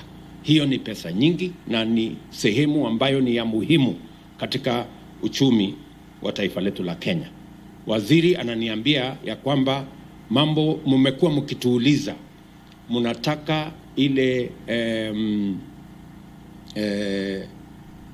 sixth semen, kwa sababu unajua mkulima wa maziwa akipata ndama ya ndume ni hasara kubwa sana, si ndio? Wewe unatafuta ng'ombe ambaye atakuzalia ng'ombe ya kumkamua kesho.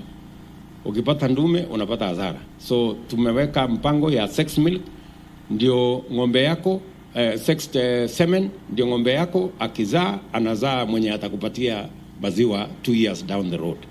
So tunajua bei yake imekuwa, how much has been the price of sex semen? From imekuwa bei ya karibu shilingi 6,500 mpaka 8,000. Nimeambia waziri tulete kwanza mpaka 3,000 hapo, tupange na hapo. Let us cut it down by half. Tuanze hapo. Nyinyi mtajipanga na hapo. Alafu mkiendelea na muongee maneno yenu, nikiona mnajipanga vizuri nitaona vile nitafanya. Si ndio? Sisi tumekubaliana tunagawana hii kazi. So mimi nataka niseme hivyo, na nishukuru ya kwamba tuko na wabunge wetu ndio watusaidie kusukuma maneno kule bunge, kwa sababu unajua tuko na watu wengi, sijui ni kwa kutojua ama sijui ni kwa mpango ya mabrokers, wanapinga mambo. Imagine ati hii maneno tumesema hapa ya coolers ya maziwa ya wakulima, ya kuweka pesa AFC, ya kupanga mambo ya fertilizer, ya kupanga mambo ya feed, tumeondoa ushuru kwa feed. Ati kuna mtu anapinga? Si watu ni wazimu? Ama namna gani? Unapinga nini? Alafu unaenda unatufanyia maandamano, unaharibu mali ya watu. Hiyo mchezo tumesema hatutaki. Ama namna gani wakulima? Si ndio? Tunataka tushirikiane, tupange vile Kenya itapiga hatua ya kwenda mbele, tujenge mali, tujenge utajiri, tuondoe umaskini, na hii ndio barabara. Kila mtu achangie sehemu ambayo anaweza. Bwana chairman wa budget, umesikia ile maneno nimesema. Sawa? Usikose, so enda ujipange na hapo. Na leader of majority anasikia hapo. Yeah? So tutashirikiana namna hiyo, tupange hiyo budget, tuhakikisha kwamba wakulima wetu wanashughulikiwa, na mimi nataka niwahakikishie hii Kenya tutaibadilisha. Na tutaibadilisha kwa mpango kama hii, na bidii ya wakulima, na mpango ya serikali ya kuhakikisha kwamba we are synergized, we are working together towards the same goal. Tusaidie wakulima, ndio wakulima wajenge uchumi wetu wa Kenya. Na mimi nataka niwapongeze wakulima wa ngamia, wafugaji wa ngamia. Leo hapa tumeanzisha sasa, kuna coordination. Maziwa ya ngamia ambayo imekuwa ikipotea huko katikati, na watu wengi by the way wanatafuta hii maziwa ya ngamia. So wakulima wafugaji wanaguyo na jeshi yako ya kutoka ya kwenda mpaka Northern Kenya huko, jipange. Na hiyo milk coolers, waziri mpange pia hawa watu wa ngamia wapate hiyo milk coolers, ndio tulete maziwa ya ngamia tuweze pia kutumia kuendesha uchumi wa taifa letu la Kenya. Wakulima, mimi nimefurahi sana kuwa kati yenu, na nataka niwahakikishie ya kwamba tutafanya bidii, kwa sababu hii ni sekta ya muhimu. Mkisoma katika manifesto yetu tumesema ya kwamba sekta rahisi sana kubadilisha na kuboresha na kutusaidia kuongeza mapato ni sekta hii ya dairy. Dairy is one of our quickest intervention. Na kuna maneno nitaongea na waziri kuhusu mambo ya breeds zaidi, ndio tuweze kuendesha hii kazi. Na mimi nataka niwashukuru even the other processors. I was in Meru, nilikuwa Meru juzi kwa ile kampuni inaitwa Meru Central. Wanafanya kazi mzuri sana, wanasaidia wakulima na wanawalipa wakulima on time, na wanashughulika na hiyo kazi. Nilikuwa pia Fresha kule Githunguri. They are doing a wonderful job. Na mimi nataka niwaambie tutasaidiana na hizo kampuni zote, tuhakikisha kwamba wakulima wetu wote wanashughulikiwa, kwa sababu ni ya muhimu katika kujenga uchumi thabiti wa taifa letu la Kenya. And this is how we are going to grow our nation. This is how we are going to build our nation, and we are going to make Kenya grow. So wakulima, mimi nataka niwashukuru sana, pongezi kwa ile bidii mnafanya shambani. Mimi na waenzi sana, na washukuru kwa sababu mnatusaidia kupanga mambo kule mashinani, na sisi tutawashikilia. Mimi nataka niwaulize, let us all of us diversify. Mjue ya kwamba you can grow many other products, and we are going to make sure that extension programs between us and the counties. Pia we want to digitize. Tunataka pia tuweke kwa mtandao kwamba mkulima anaweza kutumia simu yake kuona ni nini atafanya ndio maziwa yake iongezeke. Anahitaji kutumia nini, aongeze wapi, apange nini, ndio tuweze kusukumana sote katika barabara hiyo. But we are going to work together with all the leaders and work together with all the counties to make sure that this program succeeds. Sitaki kusema kuzidi hapo. Mimi nimefurahi sana, asanteni sana, na watakia baraka ya Mungu, na nitakuja hivi karibuni pale Nyahururu, tukuje tufungue hiyo na tutaenda Dandora, tutaenda Miritini. I have already issued instructions on what we need to do. Bwana Kilemi, wewe ndio mtu ya cooperatives na waziri wako, pangeni hiyo kazi. Na waziri wa kilimo pia yuko hapo, mtashirikiana. Asanteni sana. Mnafanya kazi mzuri, lakini mkaze kamba. Si ndio? So asanteni sana, Mungu awabariki. Thank you.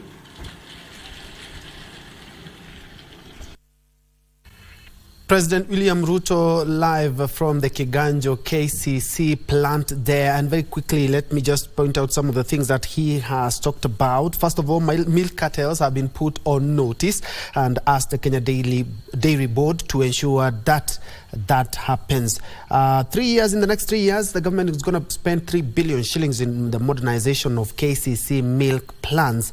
And also something that has happened this morning and that the president has alluded to is that the taxes and the duty has been waived on all animal feed products, yellow maize and all that. And also they have also talked about AFC, who will be giving farmers 10 billion shillings in loans that will not attract any interest above 8% and to make it accessible as well. They will be expanding milk market in Africa as well. And some good news maybe for the schools, as he has mulled over the idea of the inclusion of milk in the school feeding program that is being currently ran in a number of counties. But allow me now to rope in my guest into the president's conversation. This fifth and last day in the Mount Kenya region. Engineer Crispus, what do you make of the president's goodies today? Well, I'm very encouraged to see that he holds a lot of promise for the people of Mount Kenya and the country. Mm-hmm. But I believe he still is struggling in terms of implementing some of his policies, mm-hmm. because some of the people who are in government that he inherited from the previous administration clearly don't have the loyalty he is requiring for his work to be done. It's very unfortunate you find the Kenya Dairy Board the directors were not there. They were not there when he's launching a new plant in Mount Kenya region, and even pronouncing an important policy direction in terms of reforms in the dairy sector. And none of them were there to be able to listen or to communicate what their plan is. So there are some changes he must make, however painful they are.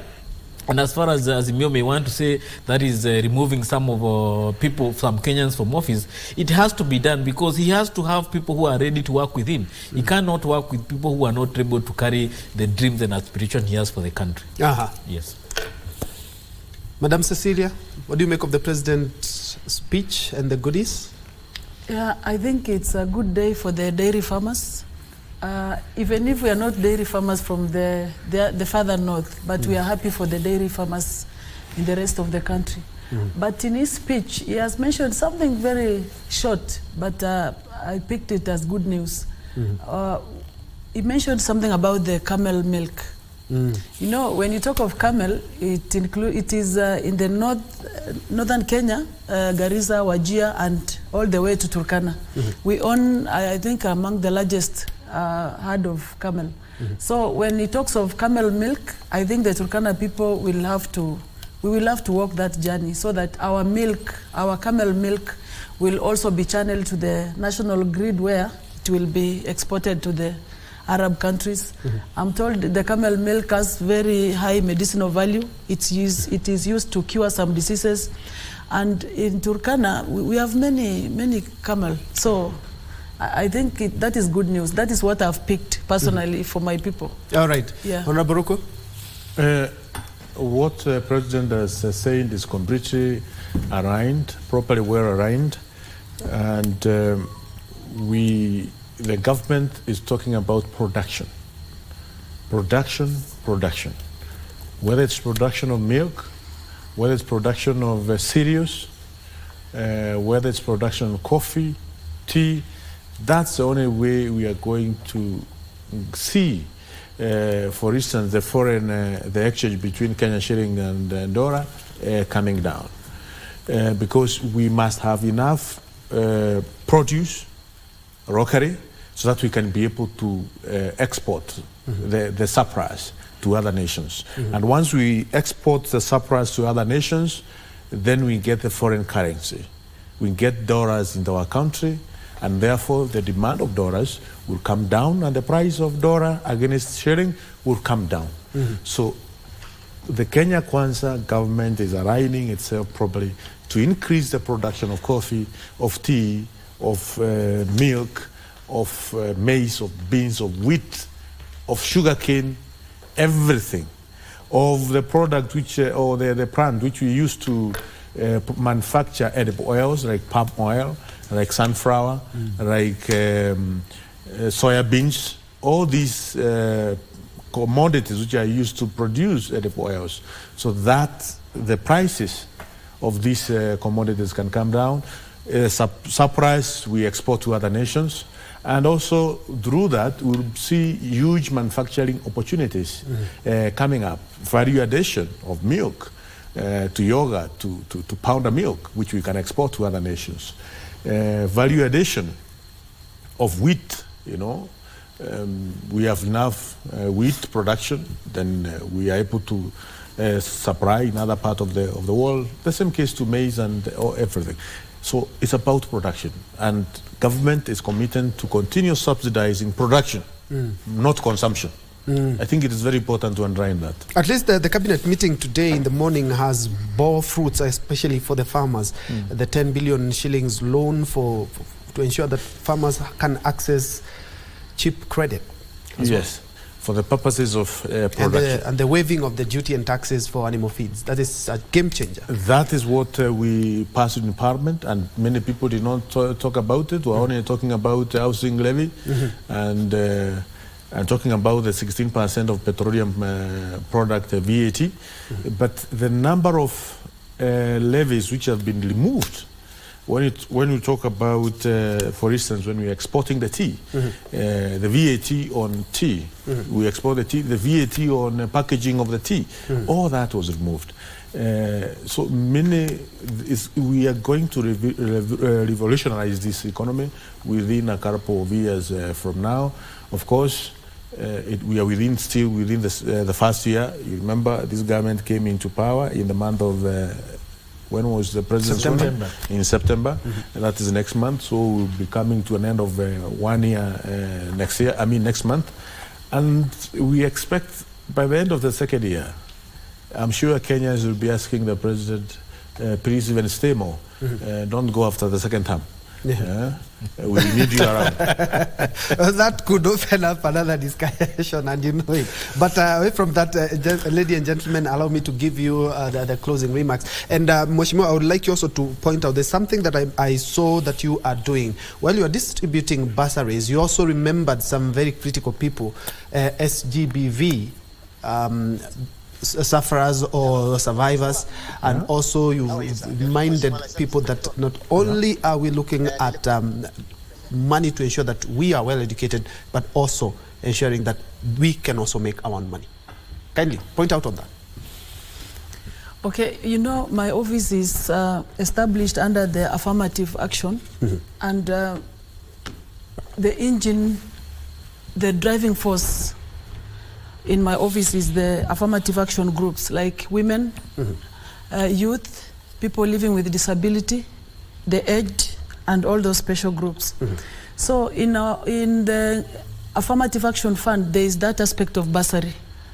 Although it is very little, but anything, however little it is, whenever it is used prudently, it can produce some results. So with the little bursary in my office, I've been able to take some Form 4 leavers who had just rotten in the village because they had attained some middle grade that they are not able to go to the university. So they attained some middle grade. They need to go for the TVET courses, because now employability of these courses we are going to, we are offering today goes to the TVET side. So I took those around 104 students to Milele, Africa. Then I'm paying all their school fees, accommodation, hostel accommodation, school fees, and even their NEC school fees. So that is taken care of. Then there are these dropouts. There are girls who are victims of gender-based violence.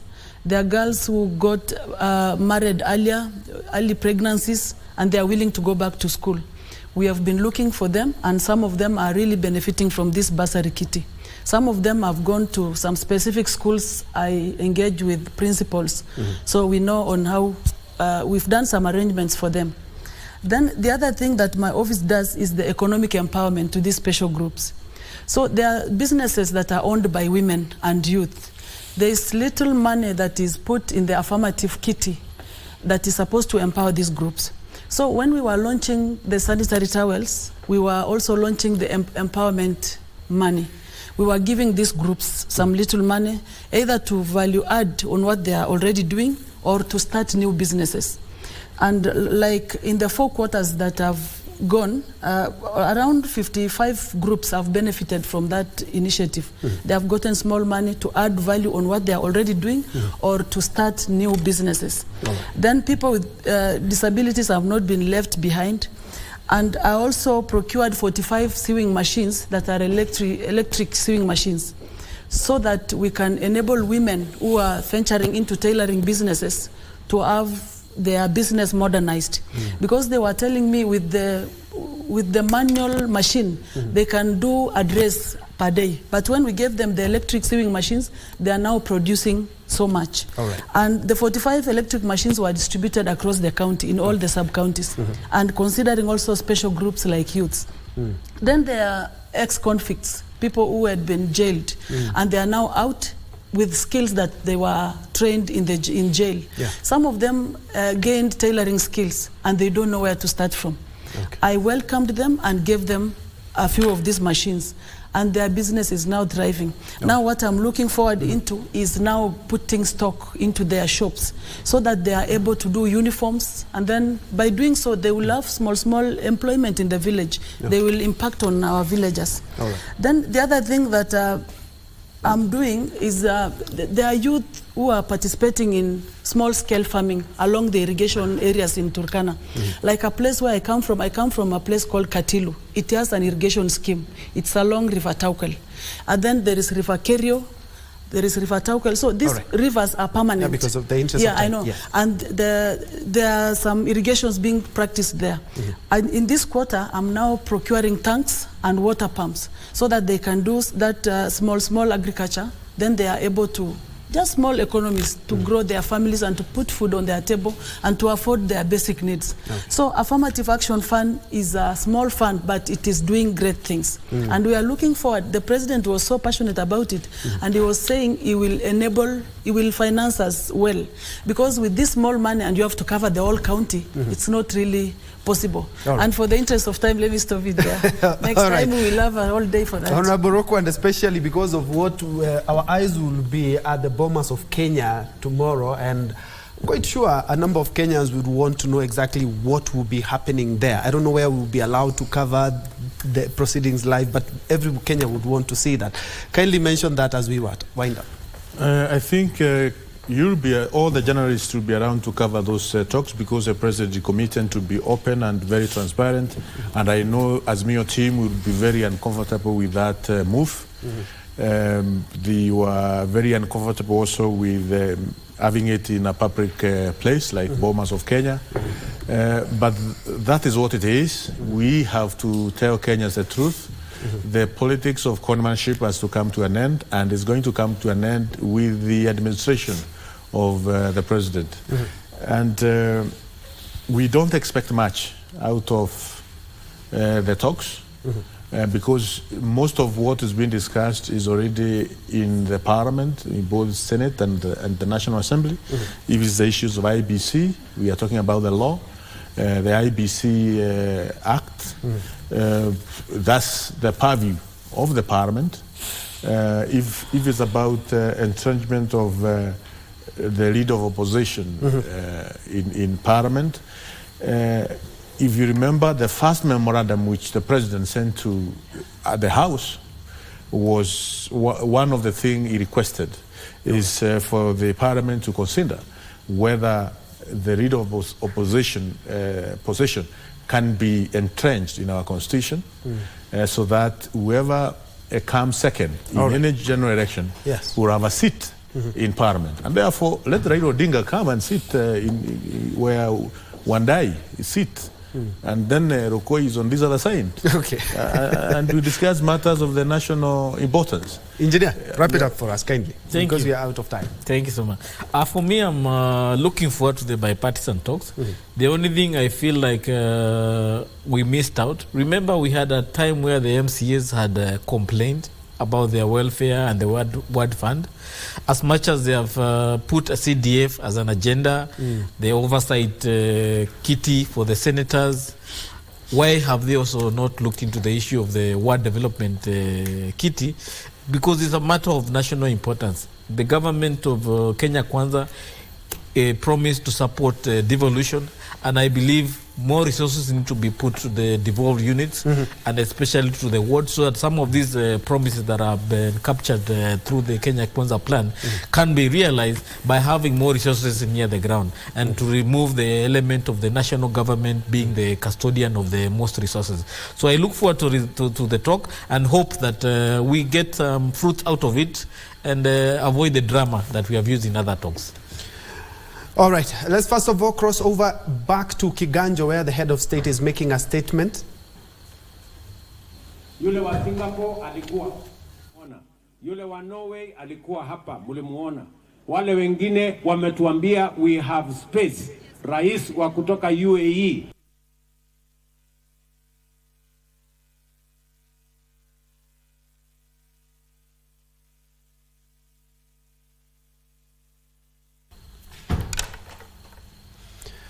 All right, we do apologize for that technical hitch, but the head of state is addressing on his development tour. He is in Kiganjo, and in our subsequent bulletin, we're definitely going to make sure that we will be breaking down the president's speech. Of course, he has mentioned a number of factors and a number of things that will be helping or assisting a farmer in actualizing milk production in. But all eyes tomorrow will be at the Bomas of Kenya. Allow me to conclude there because we don't have time. We got some slides we could have gone through to ensure that we are on the same page. Kenyans are waiting with bated breath to ensure that bipartisan talk do not collapse this time round. My name is Njue. Lensa Odingo has been a sign language interpreter for this live program. And I'm now giving the baton to the Kiswahili desk for Kurunzi Mashinani and Tamrini, and my colleague Sarafina Ruby is currently on standby. Do have yourself a blessed afternoon.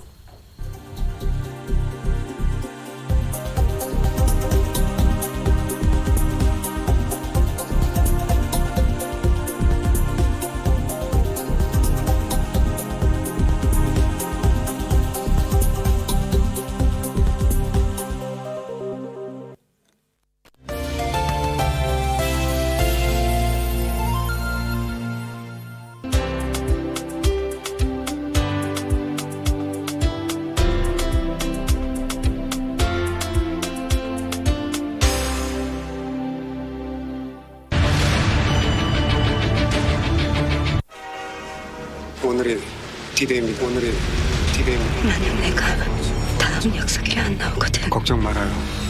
내가 계속 지켜보고 있을 거니까. 그냥 잘못된 줄 알고. 저걸 왜 죽이세요? Так, женщина. Ясно? Ясно.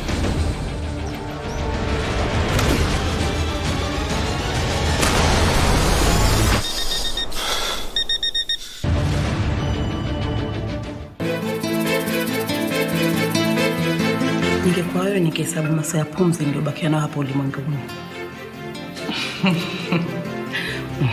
Hapa tushamea, mizizi shakita. Wewe support vile anavyonifanya. Nakwambia angalia hizi kelele ndo mimi sitaki. Huo ni ushirikina huu.